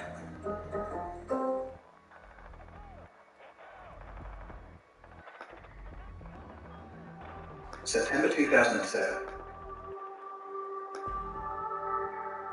UK bank Northern Rock was also playing with high leverage and financially engineered products, and they have to be bailed out by the Bank of England. Investors then queued to take their money out. It was the first bank run in the UK since 1866. While all of this was going on, the Federal Reserve was still clueless. They forecasted that the slowdown would be mild, stating that there would still be 3% GDP growth. Come on, guys. March of 2008 sees Bear Stearns fall. Bear Stearns was a pillar of Wall Street dating back to 1923 and was the 5th largest investment bank. The firm carried a notional market value of $13.4 trillion. So how did this number get so high? This was because they were also being reckless and using very high leverage, which multiplied their losses. Bear Stearns bet big on the mortgage markets and lost. The markets have certainly gotten worse, but our liquidity position has not changed at all. Our balance sheet has not weakened at all. And yet, 48 hours later, everything changes. This morning, Schwartz said that the firm's cash position had deteriorated sharply over the past day. Questions now being asked after a loss of $3.5 billion in market value today alone. They were bought by JP Morgan for $2 a share. Just earlier in the year, Bear Stearns was worth $170 per share. Global panic ensued, and it was at a fever pitch. Lehman Brothers, the fourth largest investment bank, is being looked at as the next to fall. It was also heavily exposed to the subprime mortgage financial products. Lehman CFO, Aaron Cullen, calmed investors by boasting of a profit of $489 million. The stock jumps 48% on the news. But all wasn't as it seems. A later 2010 report by the court examiner stated that Lehman executives regularly used accounting gimmicks at the end of each quarter to make their financials seem less shaky than they really were. In reality, their risky commercial real estate holdings were 30 times greater than their capital. Lehman Brothers was so highly leveraged that a 3 to 5% decline in real estate values would completely wipe out all of their capital. By June, Lehman Brothers reported a $2.6 billion loss, which no amount of accounting magic could hide. Their stock falls by 73%. Meanwhile, other banks such as Morgan Stanley and Goldman Sachs started betting against the mortgage securities, which they were still selling, and they would make hundreds of millions of dollars, while investors lost everything. Unbelievable. At this time, the US had now tipped into recession as GDP fell by 2.1%. September 2008, the crisis begins to spin out of control, and Lehman Brothers collapses. This marks the largest US bankruptcy of all time. The US government said it won't bail out Lehman, which last week announced more than $3.9 billion in losses. Shares in Lehman Brothers have plummeted more than 80% in 2008 alone. Everybody in the West, at least, owns, a lot of people have got pensions, and these pensions invest in stock markets, and a lot of the shares are actually the shares of banks. And when bank shares get hammered, people's pensions get hammered, so everybody loses. Lehman Brothers is going bankrupt after talks to pull them back from the abyss collapsed. And financial markets from Asia to Europe are doing their utmost to prevent Monday from turning from dark to black.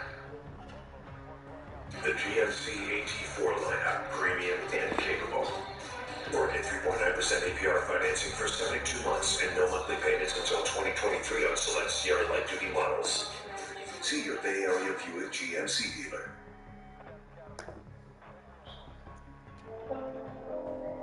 This is going to be one of the watershed days in financial markets history. It was a manic Monday in the financial market.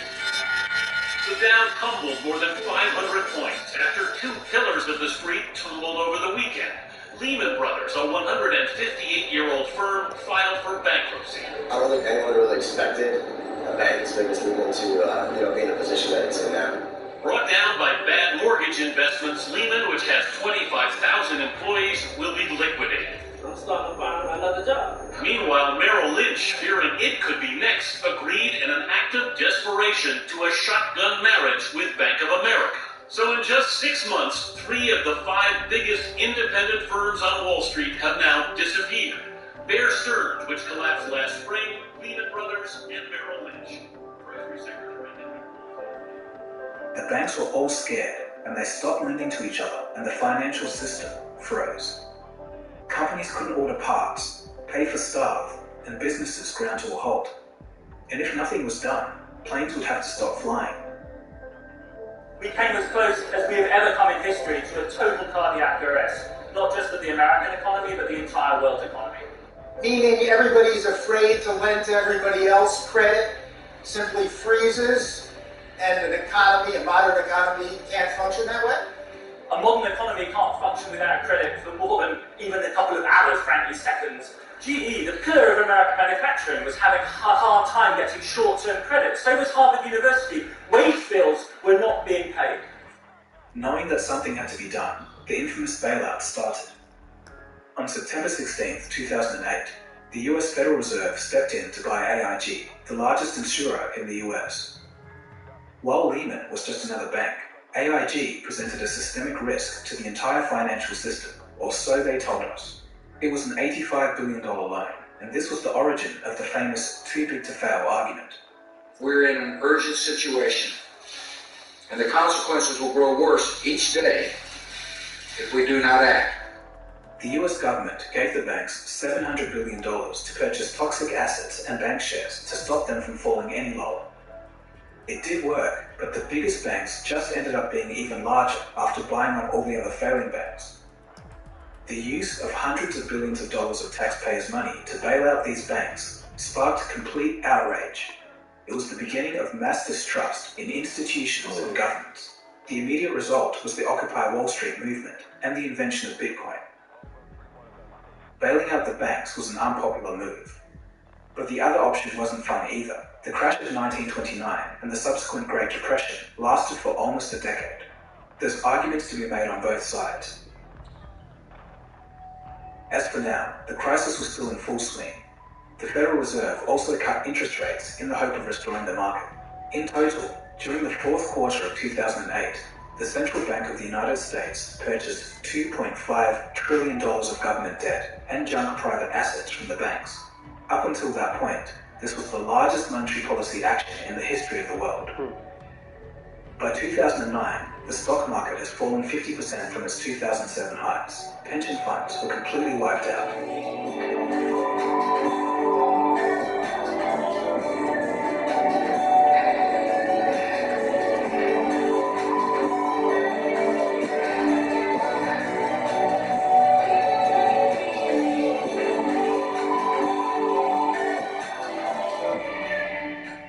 As we know, it wasn't just the US that suffered. Institutions and governments around the world owned American assets. In 2008, it became obvious that the crisis was going to have global repercussions. After the fall of Lehman Brothers, banks and corporations globally began to fail. In the UK, HBOS was taken over by Lloyds, and the UK government steps in to save its banking system. With lending markets drying up around the world, the central banks of the United States, European Union, Australia, Canada, and Japan coordinated injecting cash into debt markets for the first time since 9/11. November of 2008 sees the International Monetary Fund approve loans to stabilize Ukraine and Iceland. By December 2008, riots had broken out in Greece. Much of the day, the clashes were centred around the Greek Parliament, one of the few buildings here being adequately protected. Iceland was hit particularly bad. Relative to the size of its economy, the systemic collapse was the largest experienced by any country in economic history. Some of the biggest banks in the nation became worthless, and their stock market fell by almost 80%. Here as elsewhere, the police are first to meet the anger and despair amongst the population. During the past weekends, thousands have taken to the streets to protest against their government and alleged corruption amongst bank managers. For the first time in history in this tiny nation, leading politicians and businessmen are now protected by armed guards. Landsbanki was one of 3 big Icelandic banks that had engaged in an uncontrolled loaning spree abroad. When the international credit crunch hit, they had accumulated loans worth 12 times the nation's GDP. When the banks defaulted, the state had to take over their debts, worth more than $60 billion.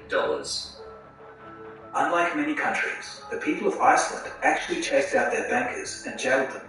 Meanwhile, in the United States, the top 5 Lehman executives walked away with $2 billion, and they got to keep the money.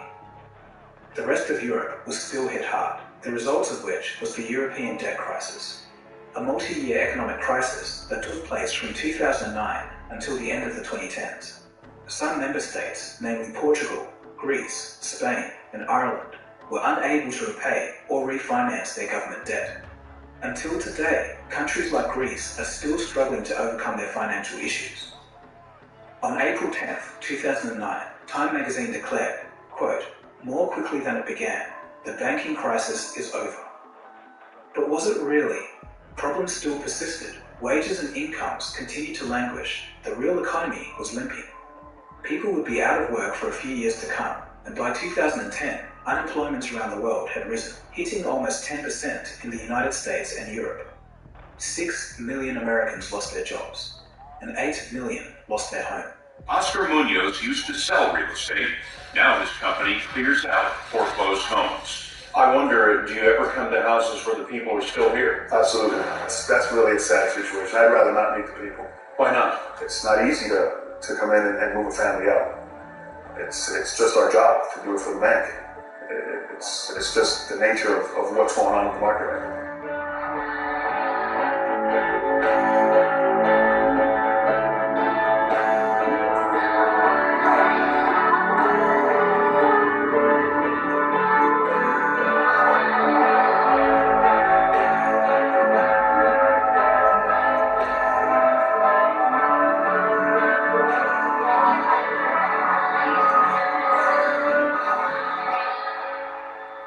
In 2010, regulatory action was finally taken. The US government passed the Dodd-Frank Act. It included more oversight and transparency for financially engineered products, limits on risky bank investments, tighter regulation for rating agencies. The whole aim was to stop this kind of disaster from ever happening again. But unfortunately, it doesn't seem to have worked. Today, banks have reinvented the debt boxes and the tools used to speculate on them. This time, they're calling them bespoke collateralized synthetic obligations. This time, they're using corporate debt instead of mortgages. 2022 saw a large spike in activity, quadrupling to $40 billion in this year alone. Let's just hope that corporations don't all default on their debt due to a systemic shock. I personally don't think we'll have another crisis exactly the same as 2008. But safe to say, these stupid financial experiments aren't helping. I really sincerely hope that there's not more of them out there, which we just don't know about.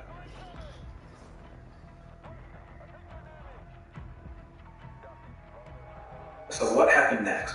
What scars did such a disaster leave on the economy? Well, there's some strong arguments to be made that there has been no real economy since 2008. If you look at the GDP per capita of the real economy of the United States, it never recovered. It has been below trend since 2008. If you're in your late 30s onwards, this is probably why it felt harder for the average person to get ahead since the crash.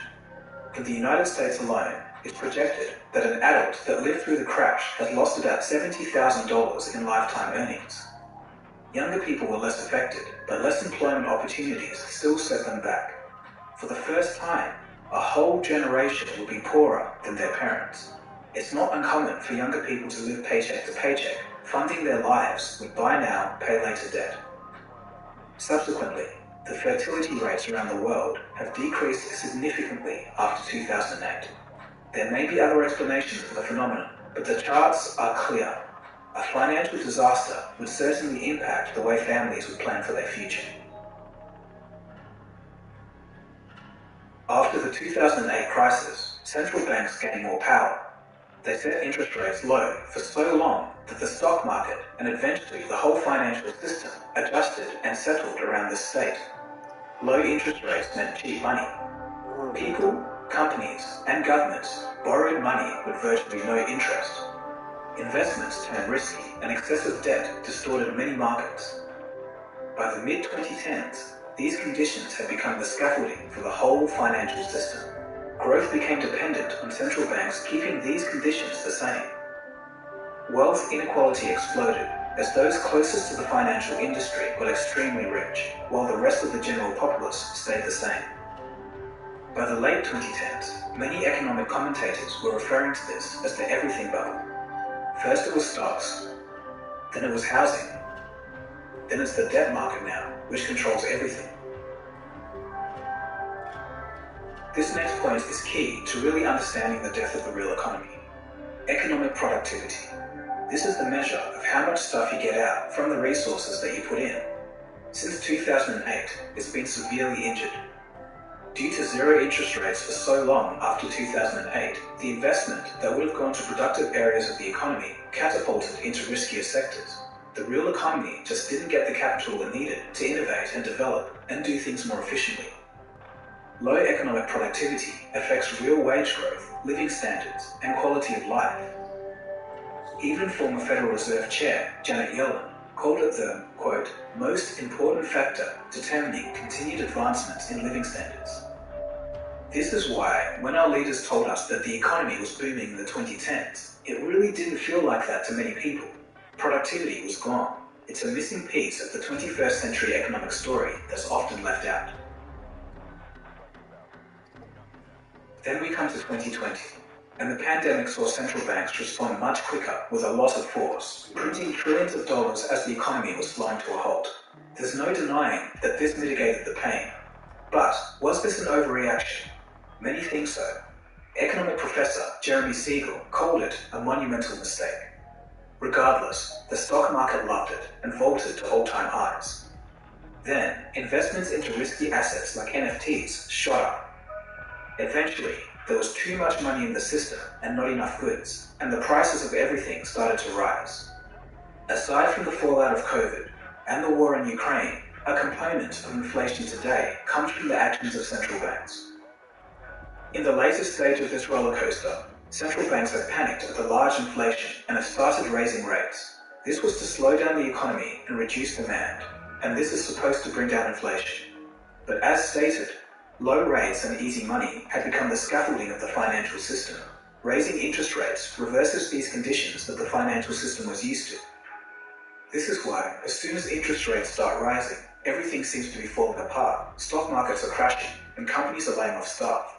The whole system just isn't used to a normal interest rate environment. Today there's a lot more debt in the system than in 2008, and this was thanks to central banks keeping interest rates near zero for more than a decade. Increasing rates would make this large volume of debt harder to manage for individuals and governments. Countries like Australia, Canada, and the UK have a lot of variable rate mortgages which will snap higher to market rates over the next few years. Subprime car loans and credit card loans are seeing increased defaults. Meanwhile, Credit Suisse is in trouble and they're selling part of their domestic bank. Central bank liquidity swaps are going crazy in Switzerland, doubling in the past couple of weeks. It looks like we're going to have another recession, but what happens beyond that is anyone's guess. So you was one of the, I'm sleeping with it, I'm dribbling. Absolutely. I would, back then, going to your mother would send you to the store. I remember there was no plastic bag, it was paper bag. And I would hold the groceries one in the plastic bag and show them the ball. And if this arm got tired, I try to hurry up and switch. Sometimes you drop the bag, the eggs break. I went in the house, man, my mother was like, man, leave that ball here. And she said I wouldn't leave that ball here. I go back to the store for the groceries again with the ball.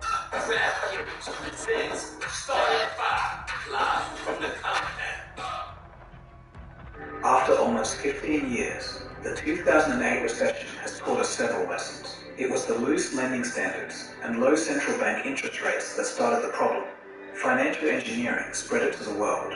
Bad policy, accounting fraud, and poor credit rating agencies fanned the flames. Although structural reform has taken place since 2008, we should also take a deeper look into central banks and their decisions. They always seem to print and leave rates too low for too long, distorting markets and blowing up bubbles, only to pop these bubbles later. It's a scenario that seems to be playing out again today. All in all, the real lesson that we as a society never seem to learn is to keep those in charge accountable and also to plan for the unpredictable. So, for you personally, what can you do if you're worried and don't trust our expert leaders? The key is to avoid risk. If you're inclined to keep your money safe, think about assets that have little to no risk or financial engineering behind them. Some believe physical gold and silver, as boring as they may seem, are the ultimate riskless assets. Others believe government bonds are. Others still think plain old cash is best. Talk to a financial professional to make that personal decision and to sleep easier at night. So before I finally go, I do want to hear some stories from 2008 from you guys. I know I was too young to be impacted directly, but I did know and I got a sense that the world was changing while I was studying in university. So what do you remember from this period? Anyway, a massive thanks for watching. This episode did take a lot of effort to bring to life, so I do want to thank you for sticking till the end. If you did like it, take a look around the channel. There's a lot of interesting stuff on science, technology, business, and finance. In the next episode, we'll move away from finance for a second and take a look at an interesting story. Did you know that apart from Steve Jobs and Steve Wozniak, Apple had a third co-founder, and he sold 10% of his Apple shares for a measly $800 in 1976? Well, I'll see you next time in that episode. My name is Dagogo, and you've been watching Cold Fusion. Cheers, guys. Have a good day.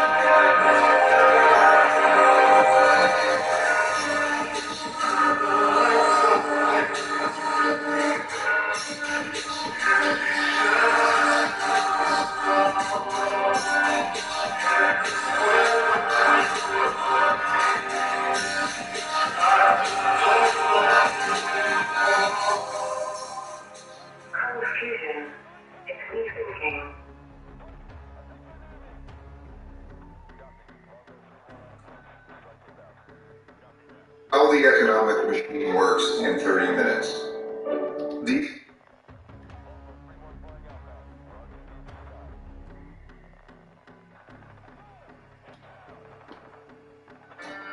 You put a lot into life out here, and you get so much in return. Groceries.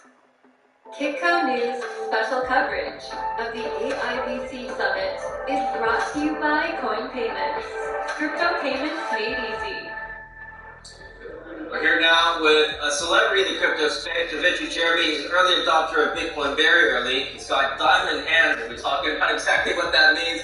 He's the host of the Da Vinci J15 YouTube channel, and of course he's an influencer and an educator in the space, having produced numerous videos on the crypto space. A lot of the topics we'll be talking about today. Welcome to the show, Da Vinci. Pleasure to have you on Kitco. Glad to be here. Thank you very much. You've talked about your story numerous times on media, but it's your first time on Kitco, so I'd like to give you a chance to tell the audience here at Kitco your story again. So you were an early adopter of Bitcoin. Exactly how early, and what made you see something back then that most people didn't see? Well, I got into Bitcoin back in March of 2011, when just before that, one of my YouTube subscribers, because I had a YouTube channel since 2008, said, "Hey, what do you think about Bitcoin?" Right? Because I was only talking about gold and silver back before Bitcoin came along. And when I looked at the website, I thought, "Oh, scam! You can't solve the double spend problem because I'm a software developer. I know that's not possible." So I said, I'm going to read the source code and see how they're scamming people. And so I read through the source code and I realized, oh my goodness, this is going to work. And I remember my first video, which got 751 thumbs down to like 50 likes. I said, every once in a while something comes along that makes poor people rich because they bought it really, really cheap. This is one of them. Because now we have a system of money that the governments can't stop. Right? And you could transfer wealth to anyone around the world instantly without a third party.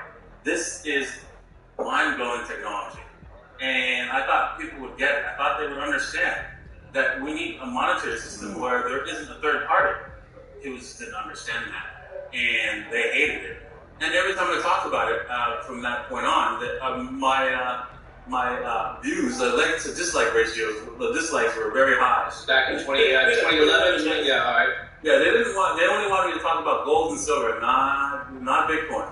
Oh, believe me, Da Vinci, coming from a gold and silver channel, I know exactly what you mean. We even offended about that, and now we're at a crypto conference. I feel you, Da Vinci, I feel you. All right.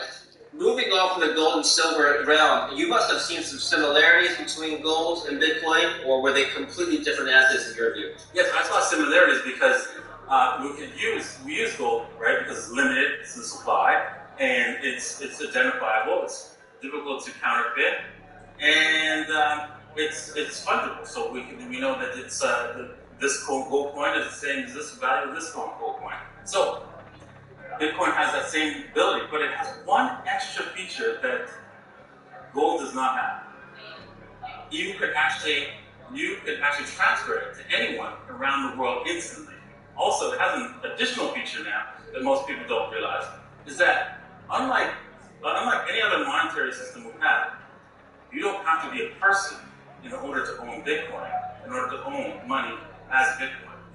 And so that means your fridge can own Bitcoin, your car can own Bitcoin, your robot can own Bitcoin and work for you and then pay you a salary, right? And then go fix itself or do all kinds of things. So we're going to see a world, it's a totally different world once Bitcoin becomes money. Totally different. Okay, we're going to come back to that. You mentioned fungibility. I've actually heard this counter argument from somebody who claims that Bitcoin is no longer fungible. And this is an interesting argument. And she said that it's no longer fungible because every single Bitcoin has been transacted differently, and every single Bitcoin stores the data of all the transactions on its ledger. And so every Bitcoin, the value not just comes from price, but also the data underlying Bitcoin. You know what's happened to that Bitcoin. You know who's been doing what with that Bitcoin. That data is invaluable, especially for government agencies. That no longer makes it fungible. Yes, has been a problem before because the government has in the past said that these Bitcoins are bad, and if they transfer to your wallet, then you'll taint your whole wallet. Now, with store signatures and Taproot, that problem is gone. There's no way to track the who sent it to where. So there's possible deniability. Because what you can do once people start using Taproot and store signatures, the miners will automatically put all the transactions together, and you won't see where the transaction. You'll only see that it came from the bad wallet, but you won't see what good wallet it went to, what wallet it went to in the result. You won't see the resulting wallet that the Bitcoin went to. You'll only see that a whole bunch of people sent these Bitcoins, and they somewhere it went to these in a bunch of these addresses, and you don't know which one. Okay. What was the price of Bitcoin when you bought it back in 2011? It was $1. Actually, my lowest price was 67 cents that I paid for, but the average price was $1 back in March of 2011. And all right, that's a pretty good return. Not bad. Could be worse. Could be bad. Could be worse. Could be worse. Listen, it could be better. I mean, those could be worse. Listen, the argument that Bitcoin is a store of value, if you look at it over a 13-year horizon, well, that's speaking inflation over a 13-year horizon, sure, that makes sense. But do you buy the argument that it's a store of value short-term or medium-term? No, I don't think it's a good store of value in the short term. But if you buy with a 5-year plus time horizon, it is a good store of value if you're looking at that time frame. Okay. Do you still think that its properties as a store of value hold today, given everything that's happening today? With the crypto winter, with FTX? Yes, I've been through a lot of winters already. Crypto winters already. The first one was when I bought it at $1, and I bought it all the way up to the top of $32. And people were laughing at me as it dropped all the way back down to $2, and I'm still buying all the way down. And because I knew that it didn't matter, it was going to be the money. People are going to use it. People are going to see the value of this product, and they're going to flock to it because one, I think governments will create their own digital currency and make it impossible for people to use by blocking what they buy, telling them what they can and can't buy, and then they'd be like, yeah, we don't like this. And then it's like, bonus, Bitcoin's here. Right? Yeah. So, yeah, bring on the CBDCs. Well, hold up, though. But, like, the governments can tell you can't use Bitcoin. You can only use the CBDCs, right? Yeah, they did that with dollars, right? In Argentina and Russia and Venezuela. It didn't work out with the government say. People still buy, when you buy a house in Venezuela, you don't pay with bolivars. You pay in dollars. Right? Even though it's illegal.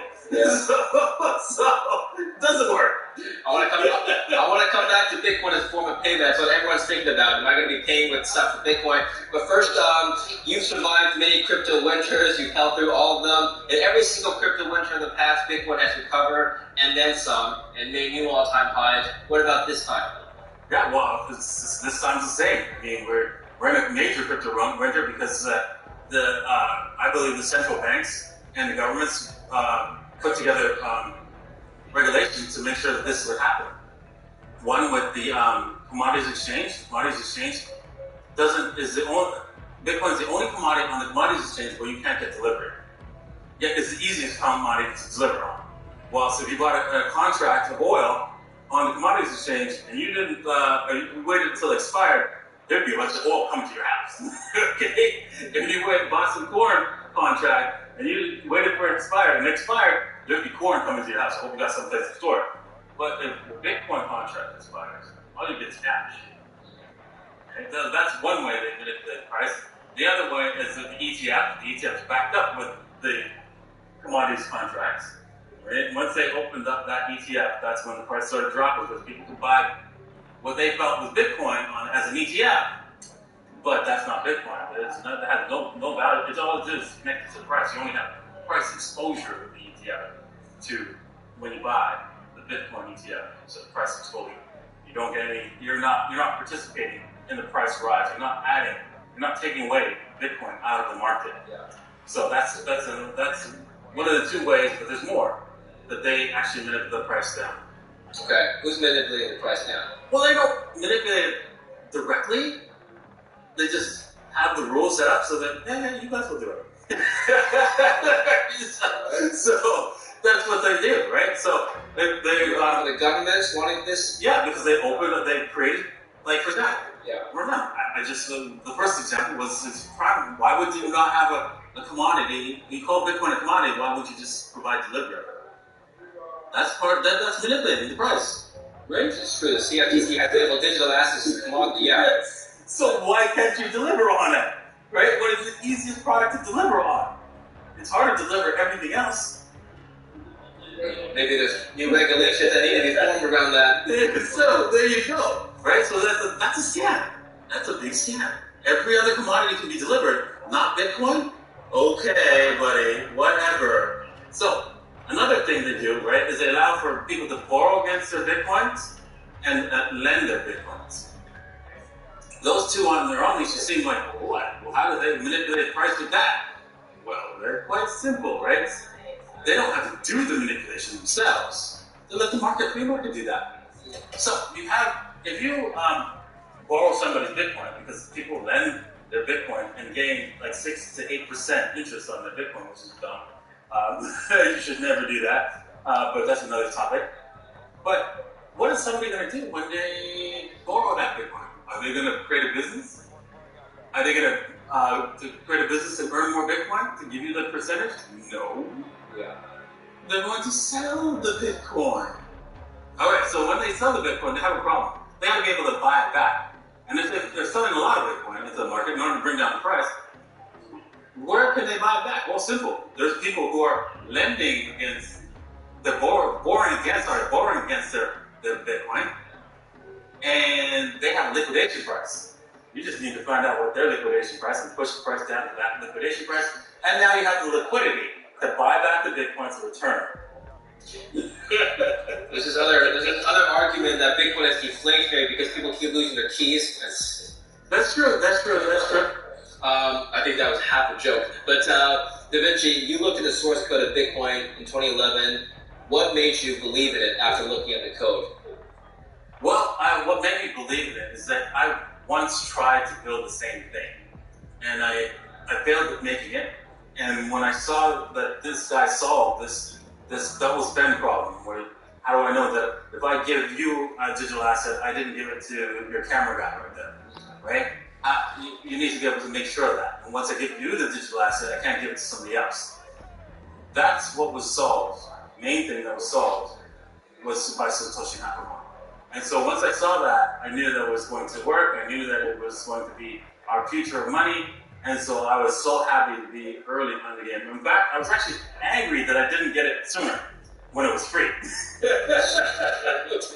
Yeah, but you would have bought pizzas with it for sure. No.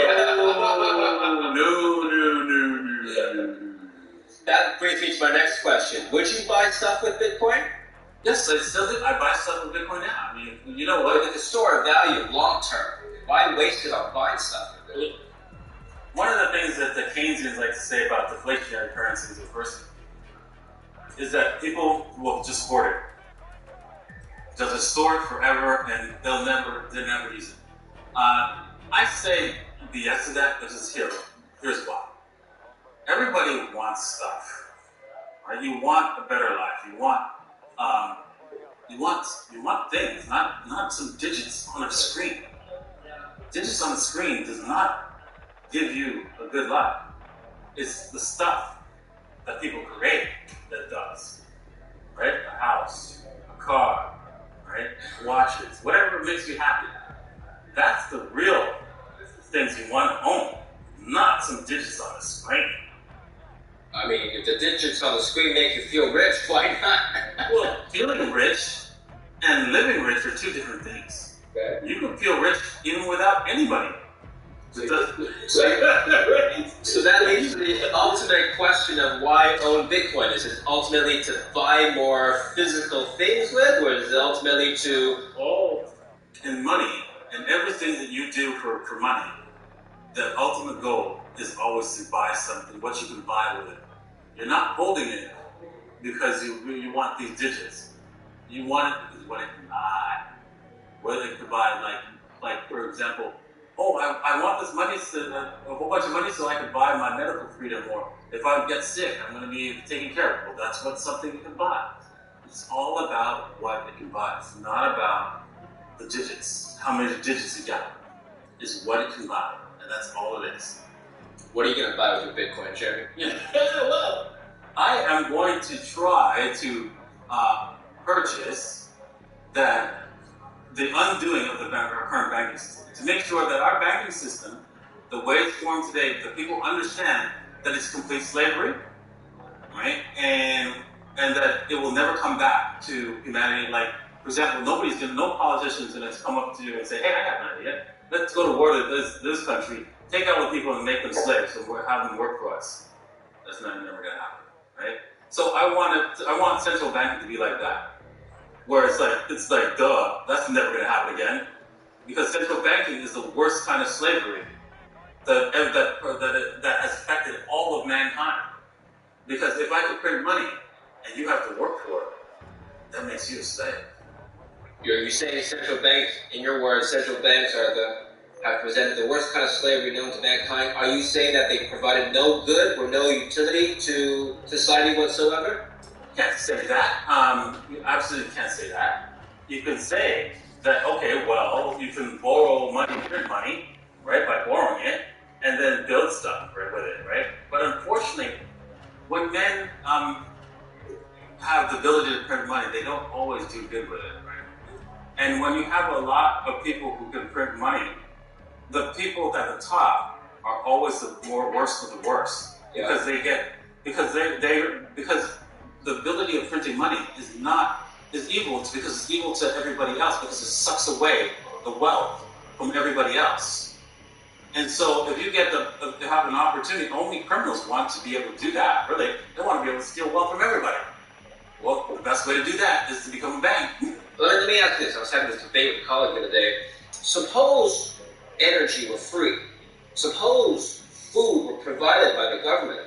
Your basic living necessities were free. The only thing that you have to pay for out of your own pocket are discretionary items, luxury items. Would you work, Jeremy? Da Vinci? Would you get yourself out of bed, do whatever it is that you do? Would you be incentivized to work? Yes, of course, because you always want more. We're humans. We want more out of life, right? We want something else. We want to get to the next level. You want more, right? There's other people who do as well. You will find people going, okay, well, I'm bored of doing this, right? And I want to do something else. You will find people willing, a lot more people than you think, willing to go, okay, you know what? So what? I got my food, my shelter, and everything. But you're really in a prison because you need to feel like you're contributing something to society. And the best way to contribute is to build something that other people want and get paid for it and get rewarded for it, right? The only way right now, the best way to be rewarded is with money, right? And that's our. So just to play devil's advocate to your earlier argument here, yes, central banks have created inflation through money printing. They've borrowed. Now we've got record debt problems. But people, to your point, will be working anyway, right? Even if by 0% inflation, even if we don't have to slave away and make ends meet because everything's going up in price, we still want more. Yeah, exactly. But the thing is, there will be people who can actually just save, who do not want to keep a basic level of lifestyle, and they don't want anything to change and want it to slightly improve. Well, now that's possible because it's not possible under our current financial system. You can't save X amount and say, okay, well, this is going to save me until the rest of my retirement. No, you don't know that.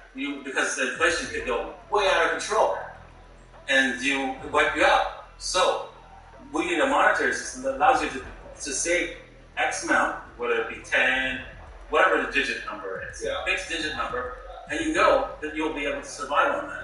We need an asset whereby I can put that away in my bank or my wallet or whatever under my pillow, and I know in 10 years it's going to rise proportional to inflation. Is there such a thing? No, there isn't. There isn't, because everything is fixed. Everything's managed that you can use as an inflation hedge. Gold is managed very well, same with silver, by the central banks. If you don't believe that, there's plenty of evidence, because all the people who talk, I remember back in the days, back from 2008 up until, I think it was when it was discovered, it was like 2018, around 2018, that all gold and silver was manipulated by the banks, and all the articles disappeared, saying that, oh no, there's no manipulation in the gold and silver market. Now there's evidence of the manipulation. Now they even admit it. And those articles are gone. So it's clear that they're manipulating gold and silver and they're keeping the price down. There's emails of them going back and forth saying, okay, we're going to short it, we're going to dump it on Sunday and cause the price to collapse. And, I mean, we got them right-handed. What incentive do they have to manipulate the price now? Because gold and silver have been money for 5,000 years. So you don't want that to be the money, get back to becoming the money, people realize it. And the only way for it to people to realize that something's wrong with the current monetary system is the prices of gold and silver start to rise. If it rises too fast, people are going to ask questions, and they're going to find out. Can't have that. That's it. In fact, what Paul Volcker said back in the 80s, as he raised the interest rate to 30%, he said, my job would have been easier if we just managed the price of gold. And then shortly after that, in 1983, that's when they started managing the price of gold. Yeah, I think Greenspan was the one that talked about it as well. Now, to your point about the bankers and traders suppressing the price and, managing the derivatives market, it's possible, Da Vinci, that they're just doing it to fatten their own pockets and break some rules trading along the way. Some of them have been fined, and some of them have possibly gone to jail for it, but maybe there's no broader agenda. I'm just speculating here. Maybe they just want to make profits. Yeah, and maybe we live in a world of candies and lollipops for everybody. Maybe you just don't realize it. It's a possibility. I like lollipops. Yes, but it's not like that, right? So the odds are very low. So they're just doing it. They might be doing it personally for profit, but someone's controlling them. Exactly. What evidence do we have that someone's controlling them? Well, the only evidence we have is indirect evidence, of course, because when I mentioned the Paul Volcker saying, "Hey, let's manage the price of gold," so obviously they're not going to sit there and go, "Yeah, that was a good idea, but no, we're not going to do it." Right? Come on. Okay, so we have circumstantial evidence. All right. So let's move on to Bitcoin and how Bitcoin might be the solution. Do you think Bitcoin is the solution to this monetary problem that we have? You described a scenario in which, the middle class is, getting screwed over. Colorful language I'm using by the monetary system. How can we fix that? How can we protect the middle class? We can't, because the system is ingrained. Everybody is a part of it. Everybody depends on it. And so it has to collapse on its own. So it will collapse on its own because it can't continue to function because it requires exponential growth of debt. To understand how it's not sustainable, you have to look at it on a micro level. If we're on an island and we have you're a fisherman and we have somebody else's housemaker, and I'm the banker. And there's no money on it. There's zero money on it. And I said, I got an idea. I'm gonna press this button right here, and create $100 so you can buy that house, but you got to give back $100. You got to give me $110 next month. And you, without thinking, you go, okay, sure, great. Now there's $100 an island. You pay the house builder, he builds the house, and you realize, how am I going to get $110 when there's only $100 on the island? Well, as a banker, I said, simple. Somebody else has to borrow money from me. So it's a never-ending cycle of debt, and the debt has to be expanded exponentially. And nothing can grow in an exponential curve. But debt has been growing in an exponential curve, and it will collapse, because everything that grows in an exponential curve collapses. I think you're talking about money multiplier, right? The concept of $1 being able to create more money because it's being lent out, that's creating value, and that's adding value to society, and that's producing more goods. And that $1 all of a sudden becomes $10 in value, right? Well, it's not exactly like that anymore. Okay. I mean, it used to be like 10% reserves, meaning the bank had to have 10% of your deposits available, and then they could create up to like the 90% of the. It's not like that. The reserve went to zero as of March of 2020. Across the board, all banks can now, effectively, you can walk into a bank and say, I want $1 trillion. And the bank can actually loan it to you, right? Without, and the only thing that stops them is their internal rules. The central bank rules doesn't stop them. So they can loan $1 trillion. In fact, you can go, I'll make it to.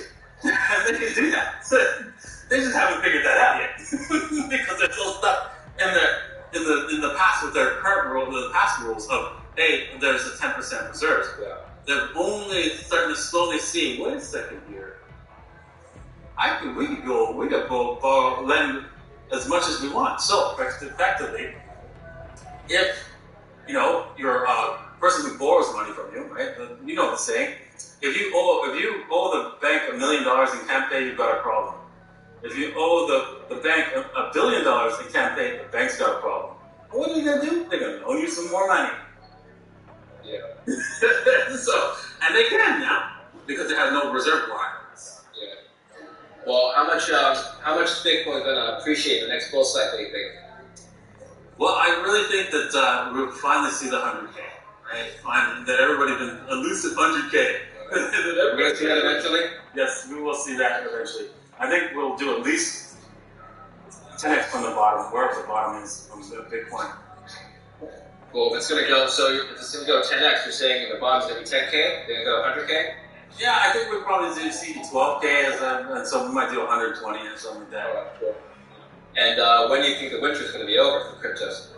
Well, it's the same time, right? I mean, it's gonna take until 2024, basically. Okay. We have to wait until then to see the winter really start to subside, because then Bitcoin, its halving goes through. Yeah. It'll be interesting, this next halving, because then the stock-to-flow ratio actually drops way below gold. Gold's stock-to-flow ratio is about 2%.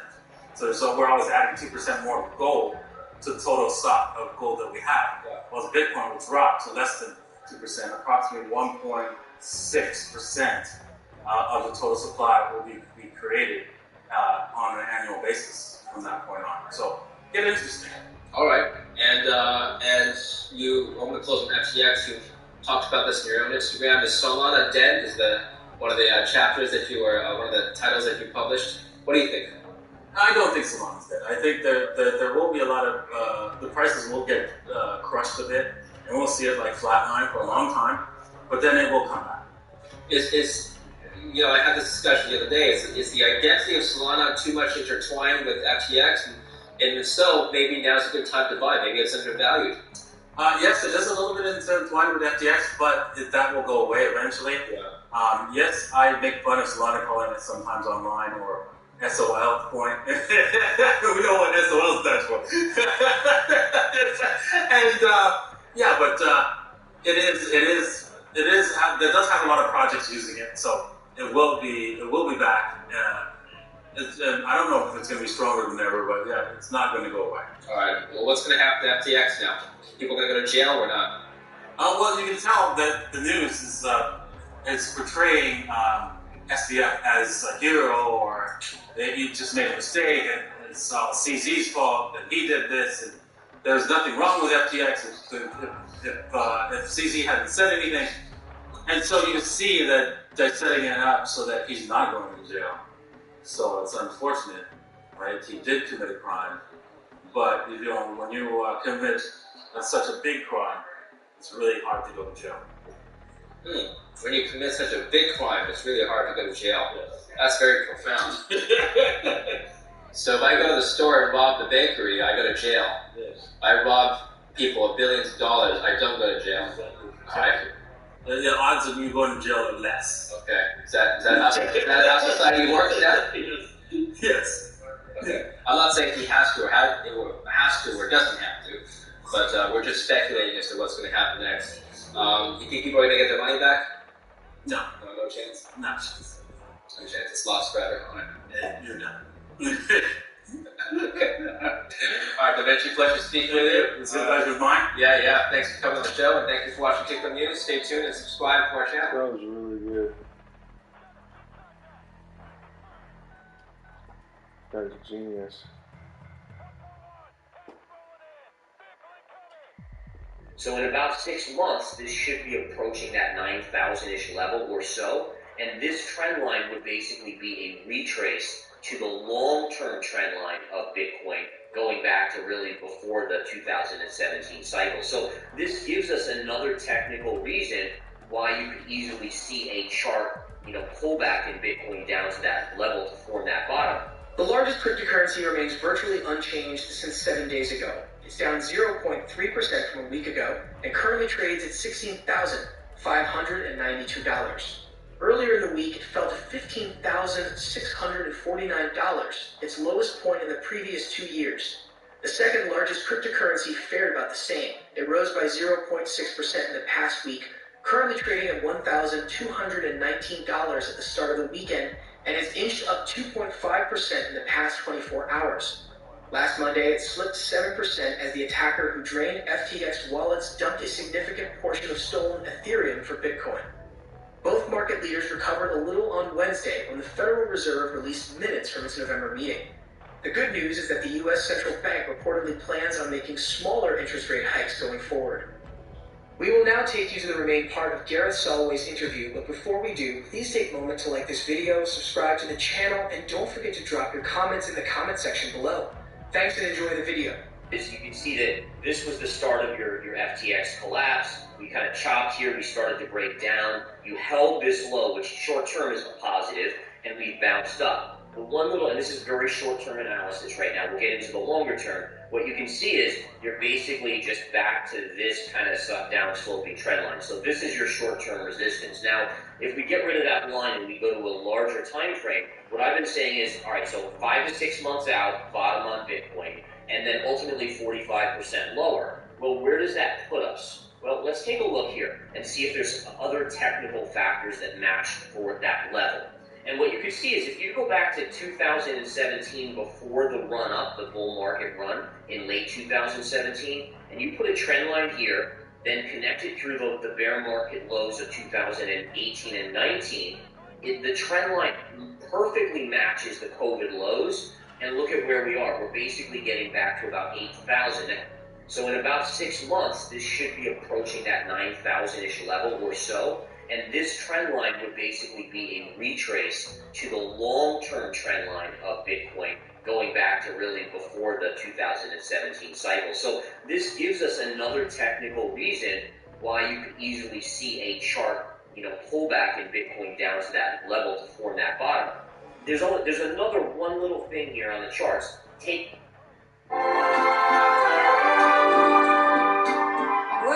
do I begin? This high connected through these highs right here, and look at that trend line. It also comes right there to that same level. So for me, I'm a trader for 20 years. Bitcoin may not get down to 9,000, and I fully understand that. But for me, in my risk assessment, how I kind of allocate money, I have to be prepared for it to go down that low. So what have I done? Well, I basically started to accumulate a HODL position on Bitcoin. I put 100K in Bitcoin already in this general vicinity. And what I've decided to do is every 3,000 down, I'll just put another 100K in. And I'm just going to be very robotic about that. So that if Bitcoin, let's say Bitcoin only goes to 12,000, at least I have some exposure if it starts to rip higher. If it goes down to 9,000, or let's say, hopefully not, but 6,000, I'll just continue to dollar cost average it. That's the way that I want most investors to think about it, because it's too hard, even for me, to pick an exact bottom. I mean, like, you know, that's like a 1 in a billion thing. Like, yes, I called the top at 69,000, but in all fairness, I was calling it at around 65, so I wasn't exactly dead on. But again, that's that same sort of thing. You get close, you might not get exact. We're close to the bottom. Don't get discouraged by these big bearish headlines that come out. That's part of a market that is bottoming. So as you get more bearish sentiment out there, as people freak out more, try to separate yourself from that emotion and look at the facts. Is Bitcoin still a viable investment? Is the thesis still there? The answer is yes. In fact, once we get regulation, I truly believe you will have a ton of big money coming in. So you just now are looking and saying, okay, well, how do I carefully dip my toe in the water as it goes lower, where I can withstand prices like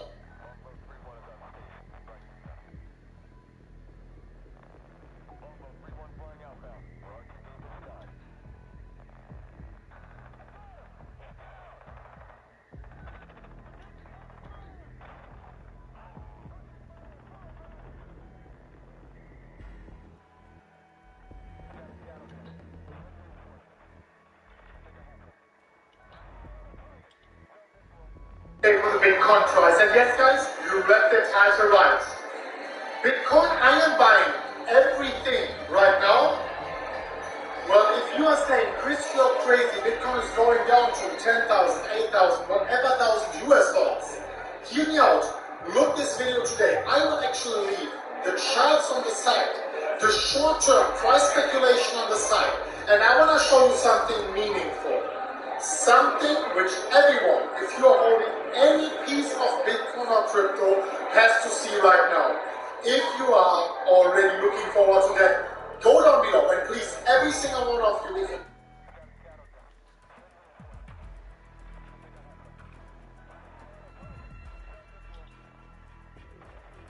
today I'm going to ask your followers to use Kitco News special coverage of the AIBC Summit is brought to you by Coin Payments. Crypto payments made easy. Is the bottom near for cryptocurrencies? Well, our next guest seems to think so. He runs a very interesting algorithm-based trading bot fund, and we're here to talk about it. Not just what's in his fund, how it operates, but what's next for Bitcoin and the other altcoins. Welcome to the show, Daniela Bernardi. He is the CTO of Digital Wealth. Thank you very much. Daniela, it's your first time on Kitco. It's a pleasure to have you here, and we talked a little bit offline about your views on the cryptocurrency markets. Now, you told me that your own personal views are not always aligned with the algorithm that you use to trade, which is fine. I mean, it's a computer. We'll talk about exactly how that works. And it's had a great performance so far from what you've shown me. But tell me about your personal views right now. Where is the market headed for cryptocurrencies? So, we, in our research team, we have developed 3 different models to forecast the Bitcoin price in the long run. Yeah. And we discovered that the Bitcoin is extremely repetitive in the circle, you know, based on basically the halving that every more or less 4 years happen. And that cuts the reward for the miners. So basically we analyze a lot because we are quant, all the data related on, and we discover a huge part of this movement. For example, the trader can remember the October-November 2018 when the market lost 60% and was the last one losses that moved the Bitcoin price to the bottom and then started to recover from this point till November 2021.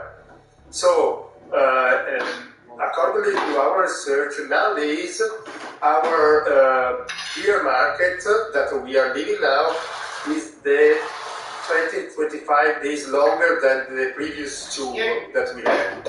So, I don't know if we are exactly at the bottom, but I suppose that we are close to. And you're basing this off of the prior bear cycles? We mean exactly because we define that is really a pattern that is. Why are you making the assumption, Daniela, that all bear markets will behave similarly? Well, because it's more behavioral than technical, and our study is about numbers, but in the numbers you can find the behavior of the person, no? And when an aspect of Bitcoin has difficult to find a fair value price, of course for the people is most related to the emotion. So if they are fear, they sell. If they are engaged, they think that they can grow, they start to purchase and so on. So it's a concatenation of events that can be can move the market down, and even after one point of time return to be positive and return to engage more person and so on. We discover in our research that we publish in Cointelegraph that basically the Bitcoin price in the long term is guided by the demand. And till the user adoption is growing, even in this period, the new wallet are every week growing, the new wallet that own Bitcoin. That means that in the long run, the Bitcoin will continue to have a growth, even with a great volatility, because we know that nowadays the volatility of Bitcoin is almost 75% annually. So we suppose that it will be another pattern that will repeat again till the halving, and then after more or less 400 days after the halving, Yes, I was going to ask you about that. The next Bitcoin halving should be 2024, I believe? Yes, April 2024. Yeah, March or April, yes. right, more or less. In the past 6 months after the halving, Bitcoin has gone up. This shit, I'm going to present my view, and then you can challenge me. It's too easy if you just look at the past halving and say it's going to go up, it's gone up in the past, and so I'm just going to buy 6 months before halving, make money. Yes, but most of the people doesn't know. Okay. Only the people that has experienced at least one circle can understand it. Okay. I understood it because I was preparing a paper to present to a quant conference in 2020, and making a lot of research, we understood this kind of pattern. It's not clearly to everyone, of course.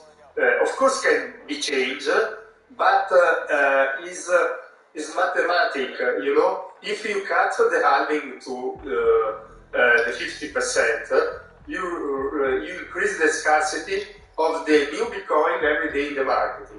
So if the demand remains stable, just this is enough to push the price up. Okay, I want to get your Bitcoin price outlook for the bottom and the top in just a minute. But I want to ask you. You studied behavioral finance a little bit, right? Yes. Please tell me why.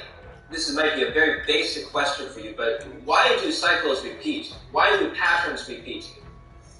Because of human behavior. We experience two kind of strong emotion, no? The fear and the avidity.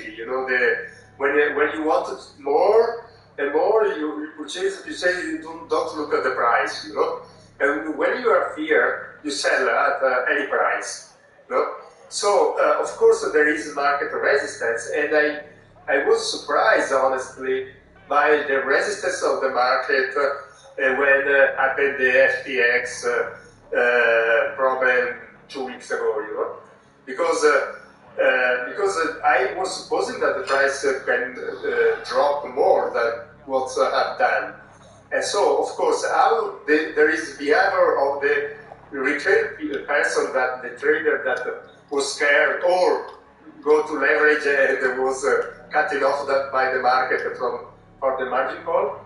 But there are people that know better the market, maybe sell at 40, 50,000 last year, and are waiting. And then when they saw the price of Bitcoin at 15,000, 16,000, they start to purchase again.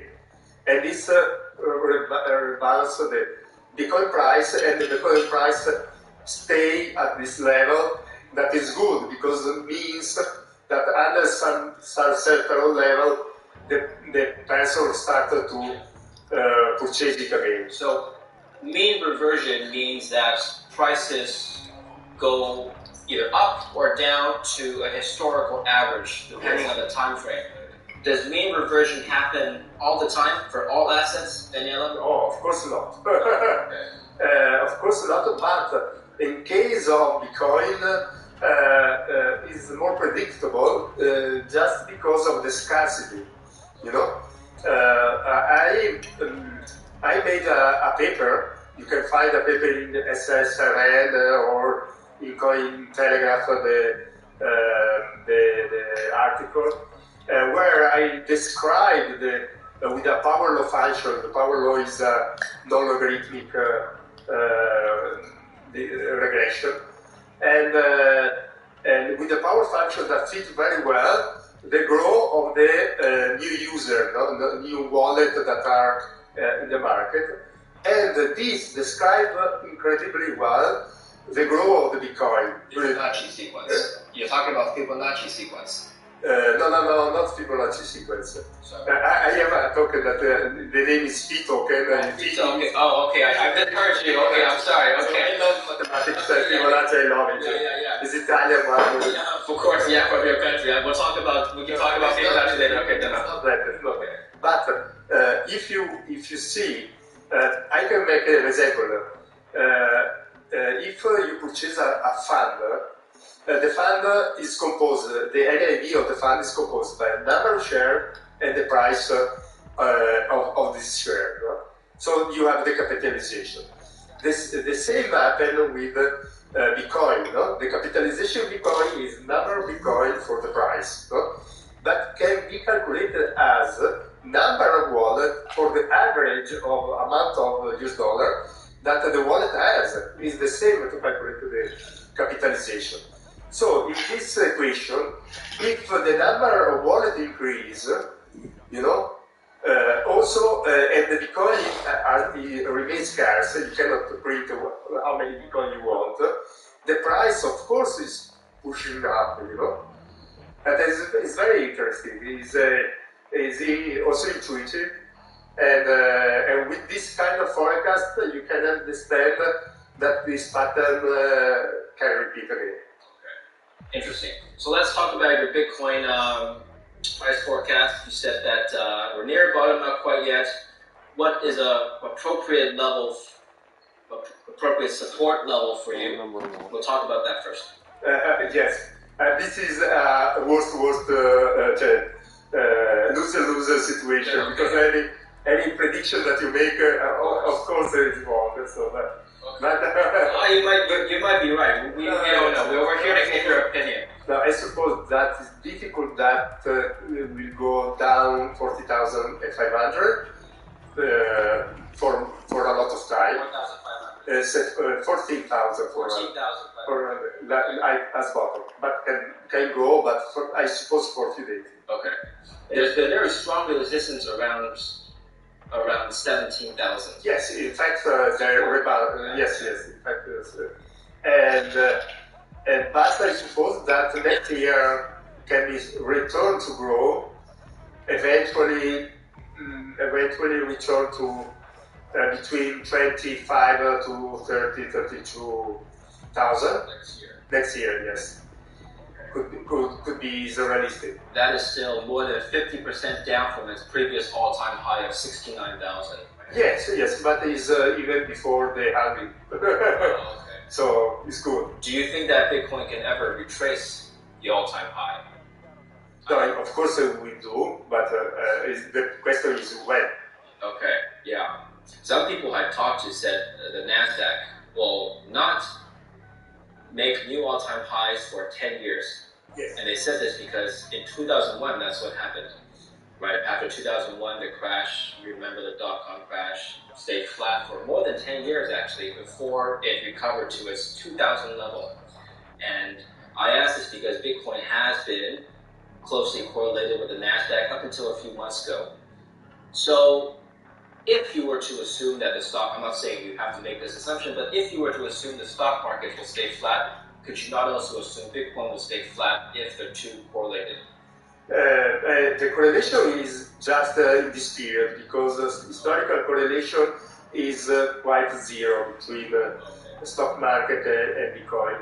Just in this month is the same, but because happened that in the same time they hit the all-time high at the end of last year, and of course the people go to sell it, and more the people are selling, more the people sell, and so it's correlated for this reason. But almost all the assets this year is correlated. Yes. And but I tell you a story. We create a quantitative model since 2002 in equity, you know. And the time frame that we use in equity market is weekly basis. So we every Saturday when the market are closed, we run the mathematical model and we decide in or out for the next week. You know, for the crypto we needed to do, and it worked very well. Without no one optimization, just to reduce from 5 days to 1 day. No? So the frequency for have a good time frame in trend following strategies like we do, so we follow the strategy most of the time, is 1 day. No? So we split it by 5, from 5 to 1. And this happened even in the how much quickly is the crypto respect the NASDAQ, you know? So the volatility of Bitcoin is almost 6 times more. Nowadays a little bit less, but 6 times more than Standard & Poor's, for example. So, of course, and 5 more or less than NASDAQ. So, of course, can take 5 times more time to. And I wrote in LinkedIn a very nice time to recover forecasting for any asset class, equity, bond, and so on. And it's quite nice to see that in the crypto asset, the time to recover is almost 3 to 4 times less, shorter than equity, and 10 times shorter than bond, you know. So maybe if you have only a balanced portfolio, it's better to introduce a bit. A balanced portfolio, if you introduce the 5% of crypto, you divide by 2 the recovery period of forecast. You know? So you recover in half time. It's incredible, just with the 5%. Now, let's talk about your algorithm here that you use to trade, and you've had a successful performance so far since launch, and we'll show the chart. Yes. How have you done this?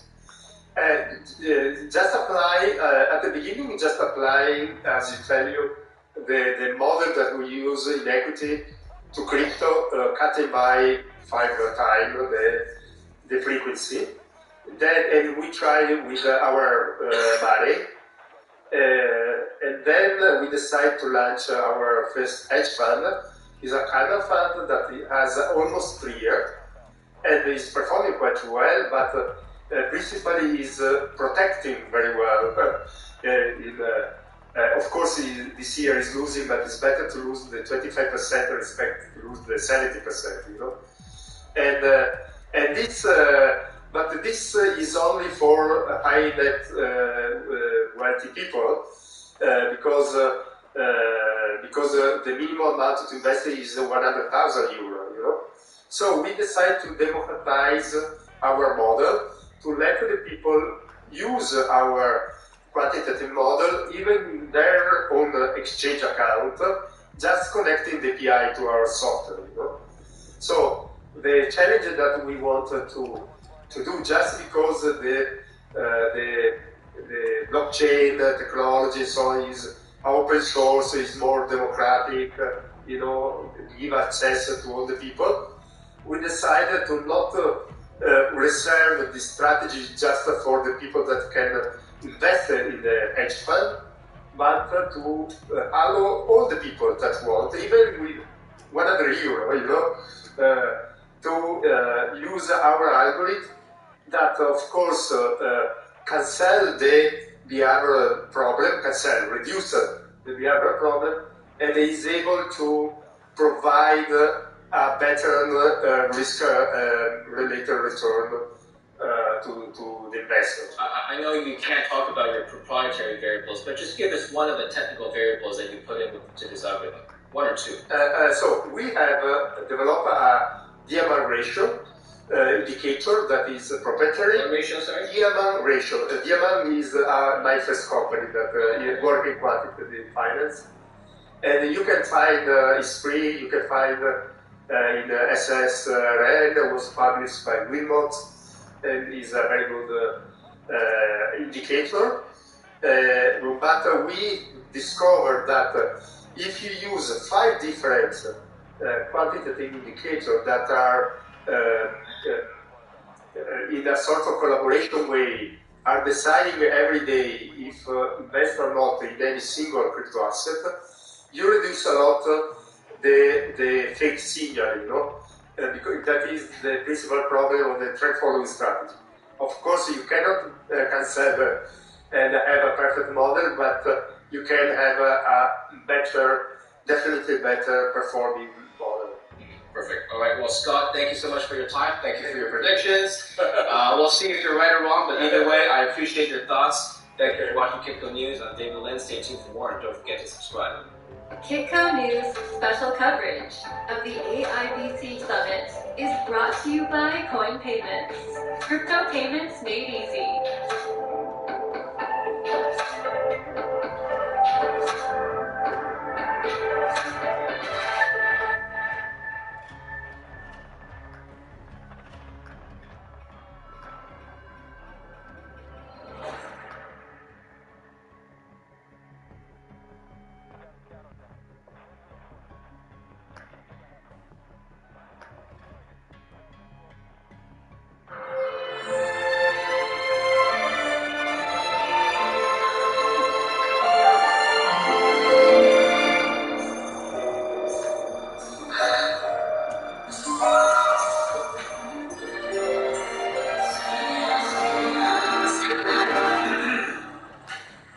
Let me guess. Another daydream? You're that village again, Cece. With snow and that old man and shh. People will think that's weird. You don't. You've been there. We were 6, Sam. Kids imagine things. Oh.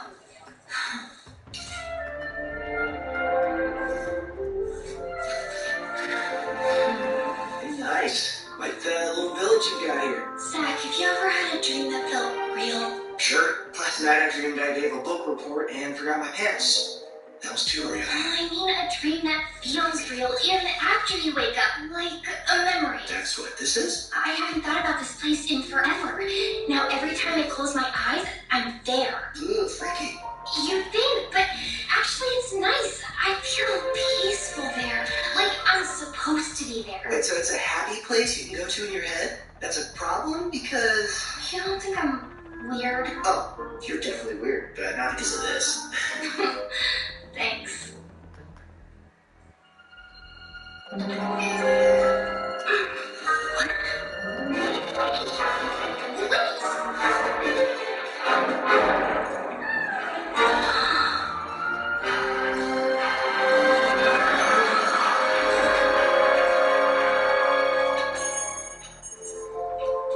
Hello, Sam. Glad you made it.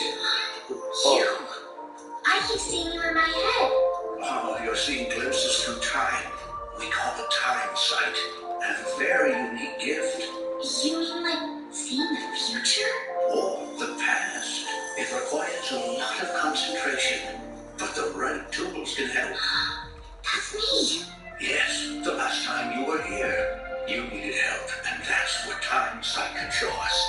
It shows us people in need, but I keep seeing you. So, you need help? Oh, you're quick. But before you help me, I'd like to see how you do with a few others.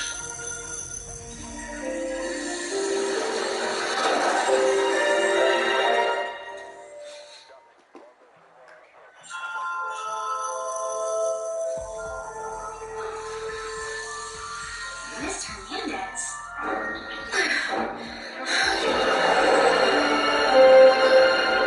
Wait, Mr. Hernandez!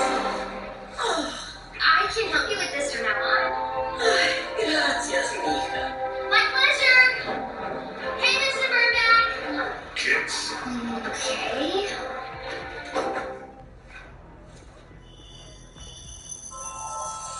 Mom and Dad? What do they need?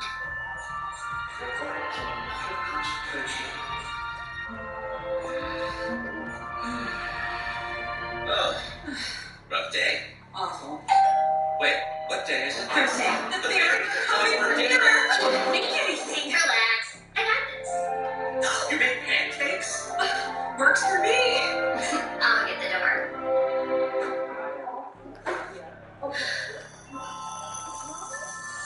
Mr. Burnback? Oh, no. Hi, I'm from down the street. I wanted to see if you needed anything. Not interested.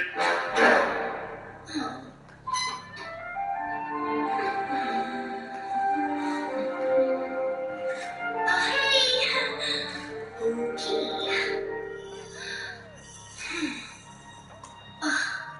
Come on, Mr. Burnback.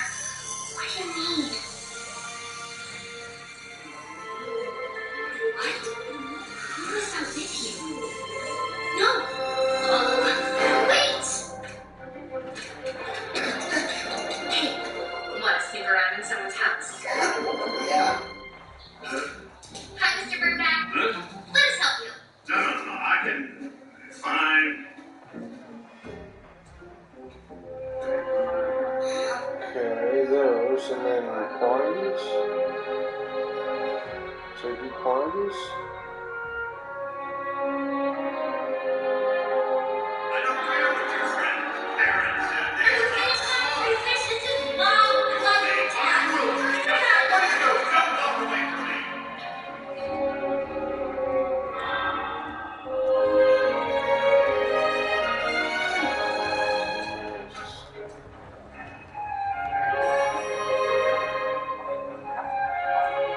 Hello. Sorry to keep you waiting.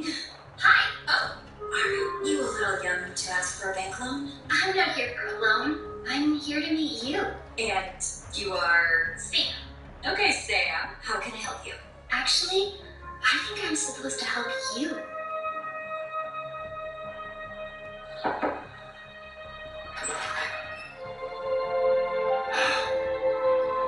Hello, Dad. This is Emma. Can you say hello, sweetie? This is your grandpapa. Hello. My name's Emma. Hello. You look just like your mom when she was your age. Can we come in? Yes. Come in. Come in.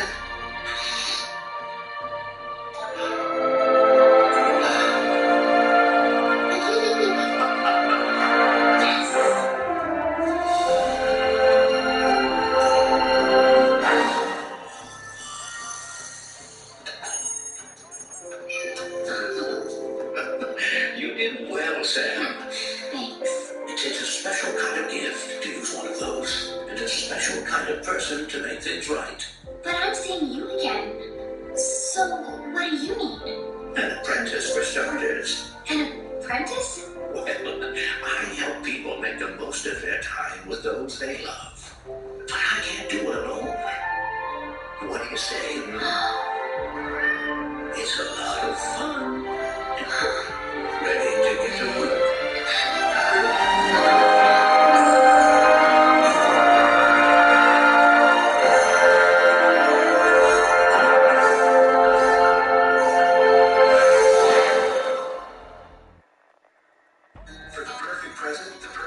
Chase is your local ace. Fuck was Around that? the block, where you need it stock, with people who know their gifts. Right now, save $180 on the Weber Genesis 2.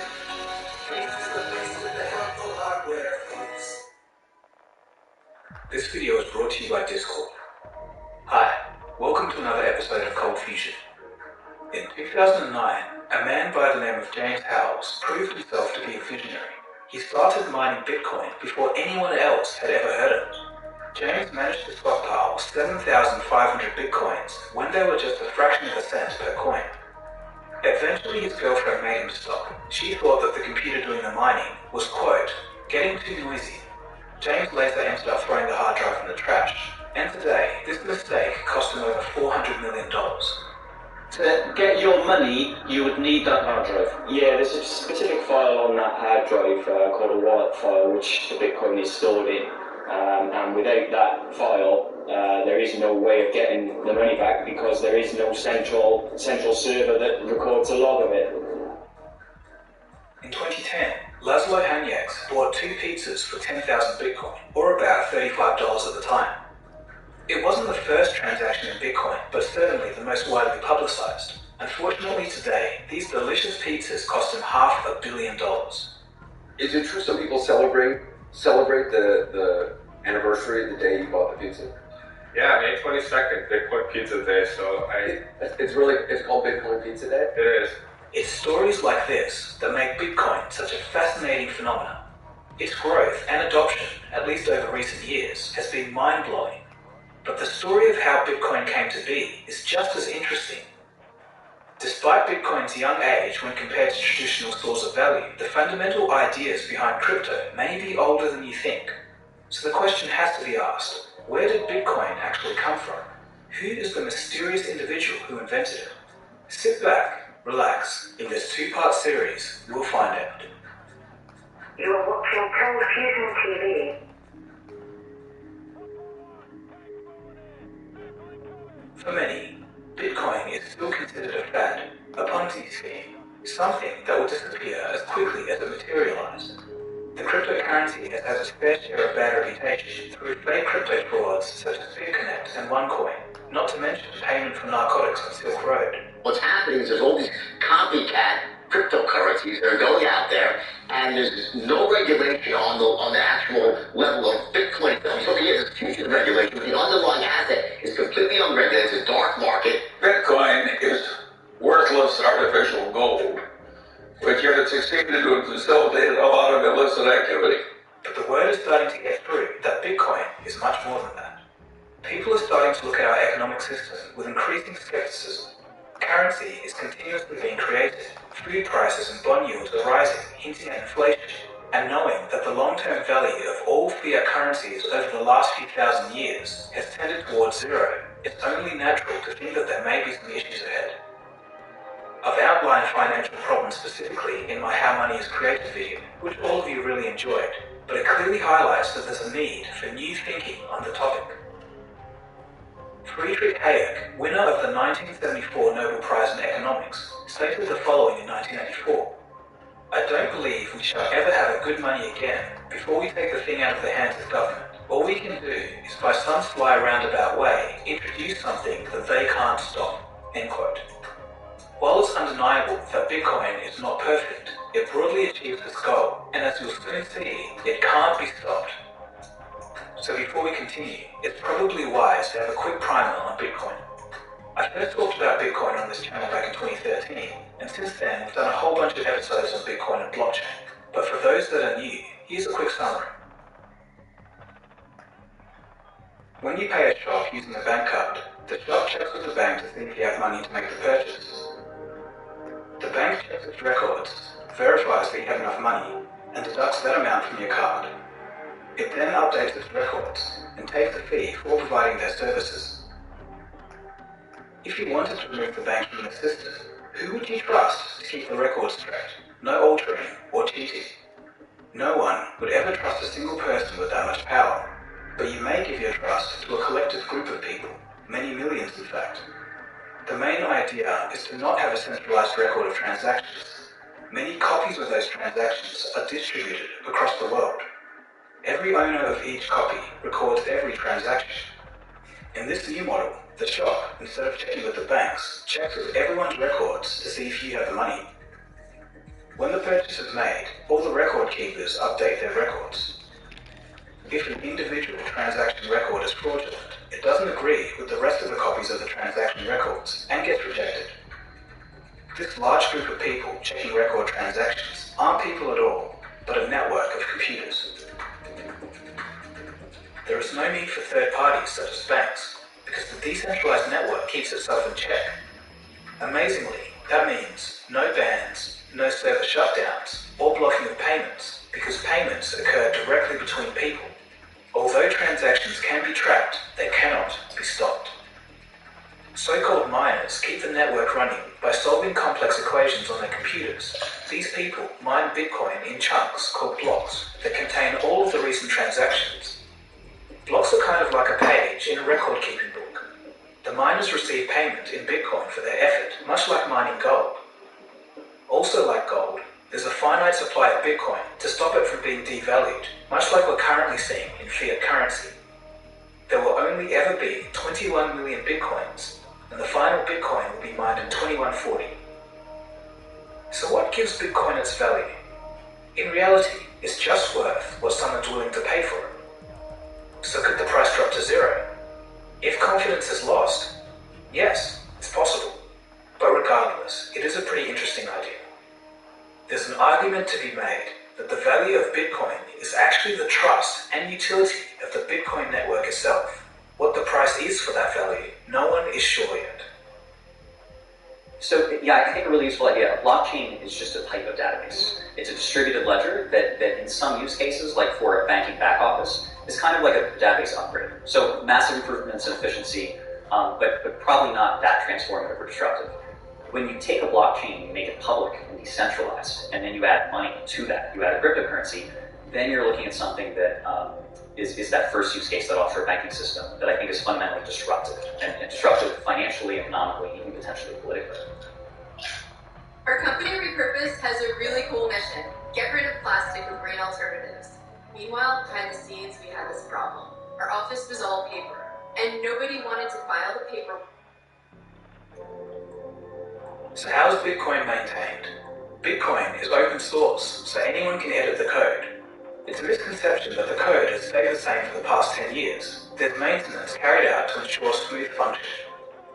This is done through a Bitcoin Improvement Proposal, or BIP. A BIP is just a document that proposes core changes. But to stop someone from inserting some code that says, say, give every Cold Fusion viewer 1,000 Bitcoin, there needs to be 95% consensus across the last 2,000 miners. Basically, it's a digital voting system. On January 3rd, 2009, the first block of Bitcoin was mined. Within this very first block, a special message was written. It read, quote, "The Times, 3rd of January 2009, Chancellor on the brink of second bailout for banks." This gives us a clue to Bitcoin's purpose for existing, a response to a broken financial system. Just 9 days after the first block was mined, the first Bitcoin transaction was completed. It was between Bitcoin's creator, Satoshi Nakamoto, and another cryptographic enthusiast, Hal Finney. It was a healthy sum of 10 Bitcoin, worthless at the time as there were no exchanges to determine a price. Satoshi Nakamoto would announce his invention of a new economic system on a cryptography mailing list on July 9th, 2009. Hal Finney would help Satoshi fix bugs and improve security in those early days. While these steps mark Bitcoin's creation and the first instance of application, this is by no means the beginning of Bitcoin's story. For that, we must travel back over 2 decades to the year 1983. In 1983, American cryptographer David Chaum is already experimenting with the idea of electronic cash. He was part of a movement known as the cypherpunks. They were activists who defended the idea of using cryptography and computers as a powerful tool to protect the privacy of individuals. If you were to put it into political terms, they were kind of like digital libertarians. David wanted to create a safer and more anonymous transaction system. His efforts led to the invention of the blind signature protocol, breaking ground on what would become the foundations for modern blockchain technology. I created a concept for how you could use eCash to make your payments, and then the blind signatures could be used to basically prove things about you without revealing who you are. Classic, say, it's kids at a bar and they want to, or somewhere they want to get in, they have to prove that they have they're old enough, or they have a driving license, or they're from a different state, or whatever, but they don't want to give their address and all this other stuff. Well, that's what you could do with the credential mechanism. In the years that followed, David Chaum began building his idea of a workable cryptographic electronic money system, and in 1989, the company DigiCash was formed. A notable employee at DigiCash was cryptographer Nick Szabo. Nick would go on to be influential in the early crypto space, but more on him later.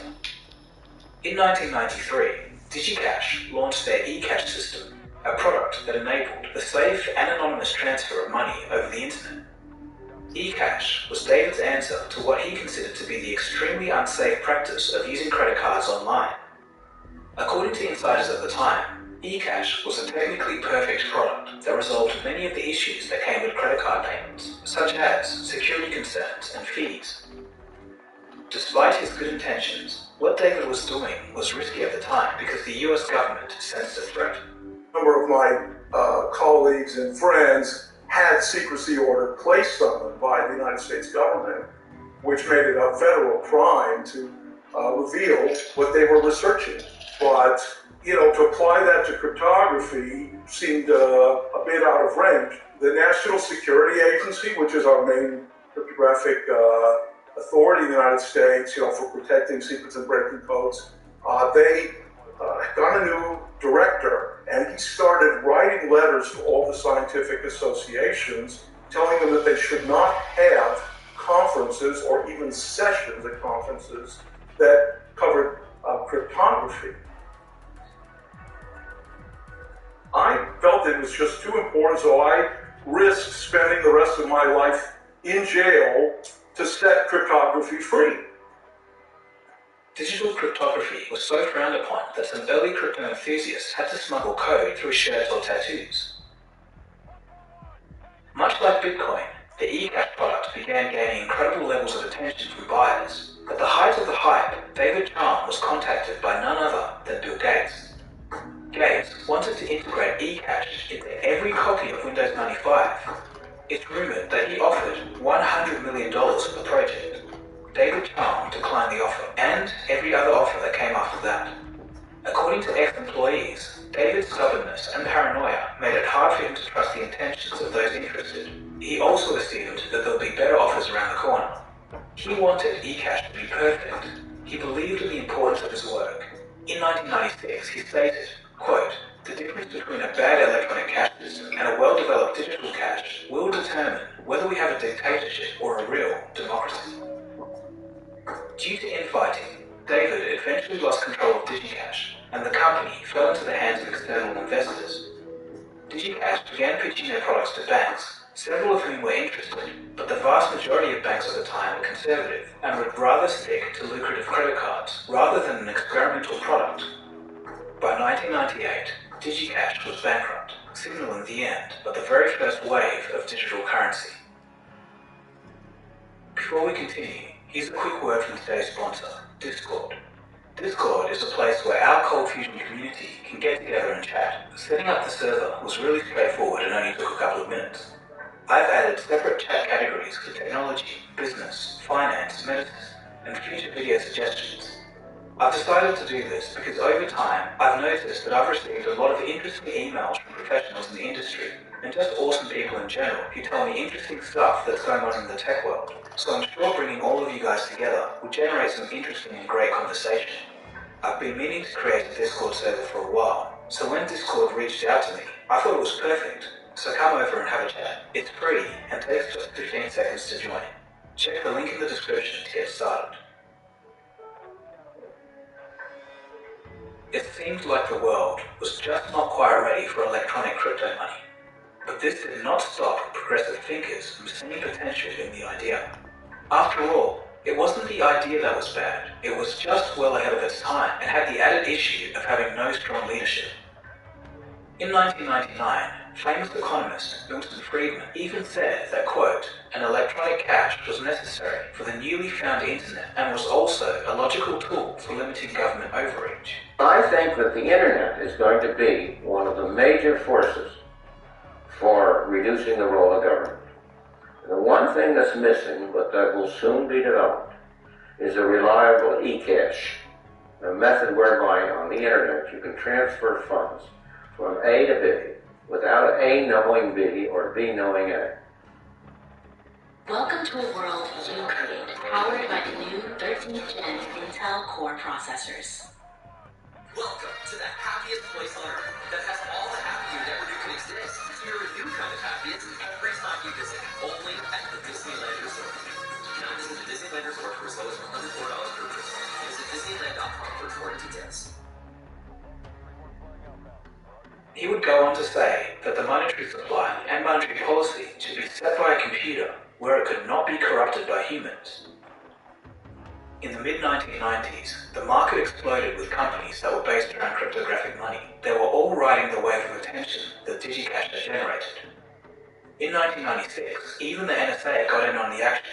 They published a paper titled, quote, How to Make a Mint, the Cryptography of Anonymous Electronic Cash. They described their own, fairly impressive version of a cryptocurrency, but it proposed the need for a centralized bank to keep tabs on transaction records, going directly against the heart of the movement. The movement did continue, and before long, some intriguing ideas began popping up on message boards. Some of these ideas were very valuable to what would later become Bitcoin. B-Money, for example, was designed by University of Washington graduate Wei Dai. Published in 1998, B-Money was designed as a way to enable online economies to exist, entirely free from outside regulation. B-Money was ultimately theoretical, and while popular, it never gained enough traction to become a reality. Other ideas within the online community were less helpful. Jimmy Bell's Assassination Politics essay, for example. In the essay, he proposed an encrypted currency system to be used by disgruntled citizens unhappy with their political representatives. Money could be anonymously donated to a pool until the amount was high enough for someone to accept the bounty and assassinate a politician. It was a concept that eventually led to Bell doing some prison time. In all of this chaos, the idea that stands out most in hindsight is BitGold, proposed by ex-DigiCash employee Nick Szabo in 1998. Nick had the idea that instead of a digital currency being a token that represents fiat money, the digital currency itself could be a valuable commodity, and it would be awarded to miners for completing cryptographic equations. Sound familiar? Where BitGold differs from past attempts was the complete distancing from any reliance on banks. Nick Szabo explains, quote, I was trying to mimic as closely as possible in cyberspace the security and trust characteristics of gold, and chief among those is that it doesn't depend on a trusted central authority. End quote. If David Chaum's eCash was an early ancestor to Bitcoin, then BitGold was the missing link.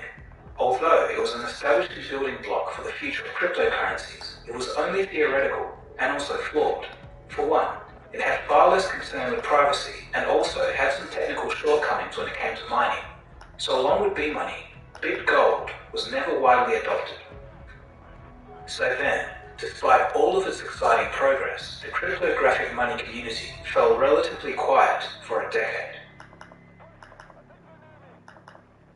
Then, in August of 2008, the domain name bitcoin.org was anonymously registered. In October, a paper titled Bitcoin, a peer-to-peer electronic cash system, was posted to a cryptography mailing list, signed Satoshi Nakamoto. In this paper, Nakamoto presented to the world the fundamental outline for Bitcoin. As it stands, this paper started a cryptographic chain reaction that changed the course of financial history. Today, nation-states want to start their own digital currencies. The city of Miami wants citizens to be able to pay bills in Bitcoin. To be able to offer our employees to get a percentage of their salary in Bitcoin allows our residents to pay for fees in Bitcoin, and also would allow for taxes to be paid in Bitcoin. It also a request of the state legislature to make Bitcoin an acceptable currency for us to potentially invest in the future. PayPal, MasterCard, and Apple Pay are now integrating Bitcoin. Tesla has bought $1.5 billion worth of Bitcoin, and General Motors is contemplating putting Bitcoin on its balance sheet. Large financial institutions are now accepting exposure to Bitcoin. What separated Bitcoin from past attempts was the overcoming of the double spending problem. Unlike physical stores of value, digital money is simply data, and data can be replicated. And this allows the potential spending of a single coin multiple times. In the past, this issue was solved by involving a trusted third party to oversee transactions. In the case of eCash, that third party was banks. But to Nakamoto, that defeated the point, and much like Nick Szabo attempted with BitGold, the intention with Bitcoin was to create, quote, a system for electronic transactions without relying on trust. Bitcoin succeeded in overcoming the double spending problem by implementing an updated record of who owns what and at what time, as discussed earlier. This was the birth and implementation of the blockchain. You get that? Savannah, if you don't get your monster ass hands off nobody watch.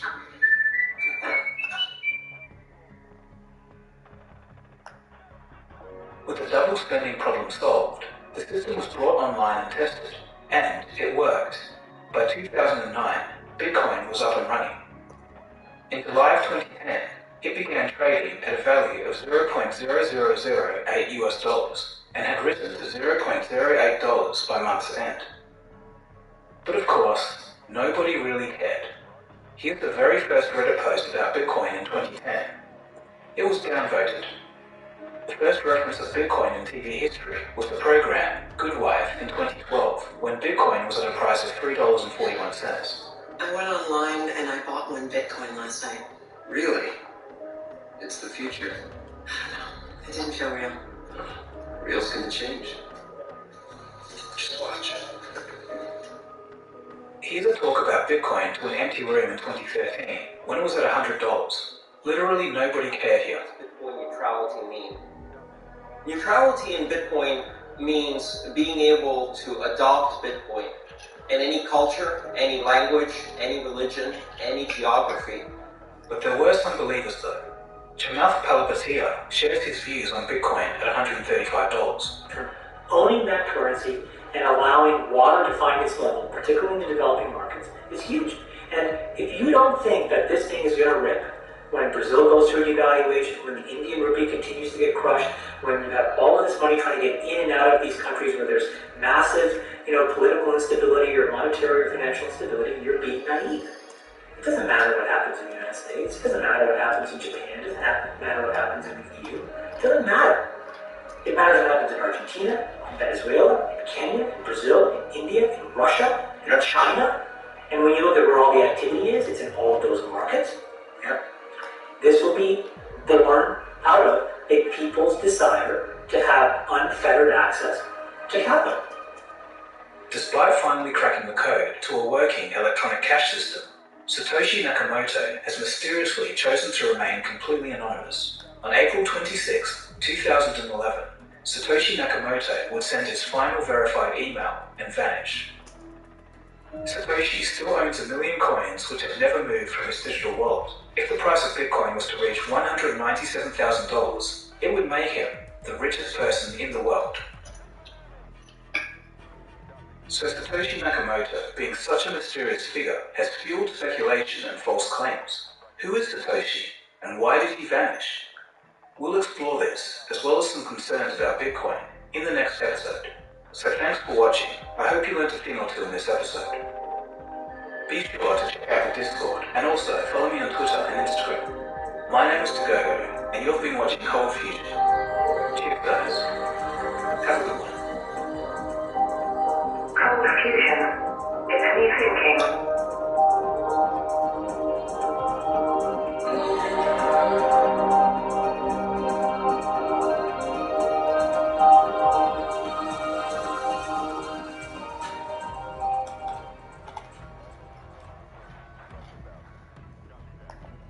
Big robots for restaurants, automated servers to do the heavy lifting. But get this, our office, it wasn't automated. Paper invoices going in and out, getting lost. Then my engineers would be asking me, where's my missing part? We don't do that anymore. Now we've got Bill. It automates our finances the way we automate restaurants. With Bill tracking our invoices and planning payments, we can focus on growing. The old way, not going back there. Automate your finances with Bill.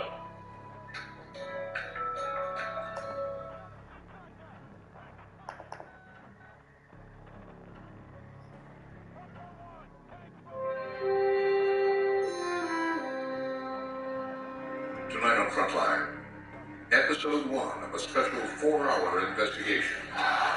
You created the mess we're in, and now you're saying, sorry, trust us. Russia is $50 billion each. Inside the financial crisis. Wall Street got bailed out, and Main Street did. How did we get here? Other banks are taking these ideas and applying them in ways that they'd never expected. Once the seed was planted, there wasn't any stopping it. We never imagined. They were just taking the risk. And it came right back like a boomerang. It turned into a Frankenstein monster. Money, Power, and Wall Street, episode 1, tonight on Frontline.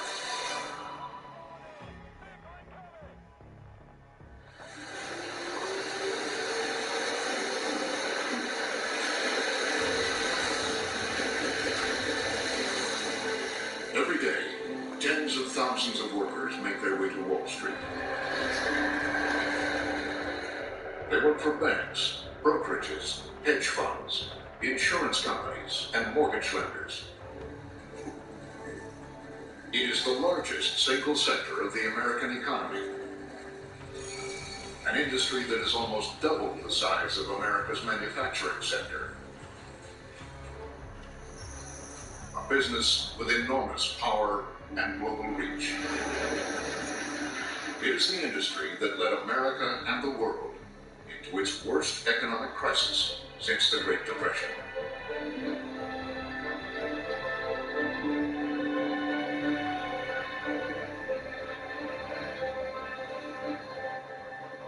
The banks say they exist to create wealth, holding in trust our collective worth, promising to invest the trillions of dollars that stream in from businesses, pension funds, and savings accounts that belong to all of us.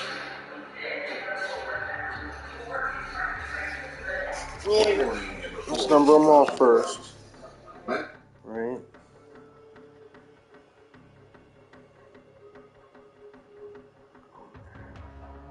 Should I use a chair? Yeah, I'll bring my office chair down.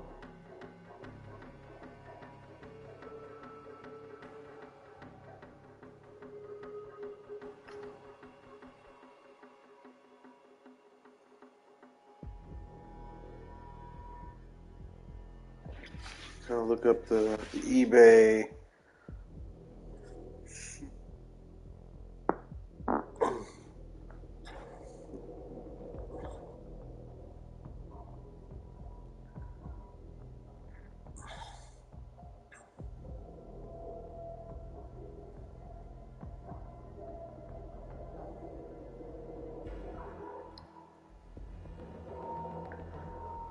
eBay.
Let's flip it off.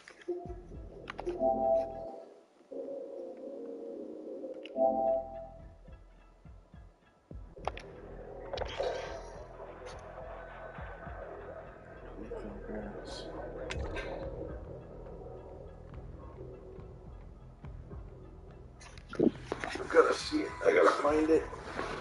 I gotta fucking find it, mate.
Could sort of just go to sleep.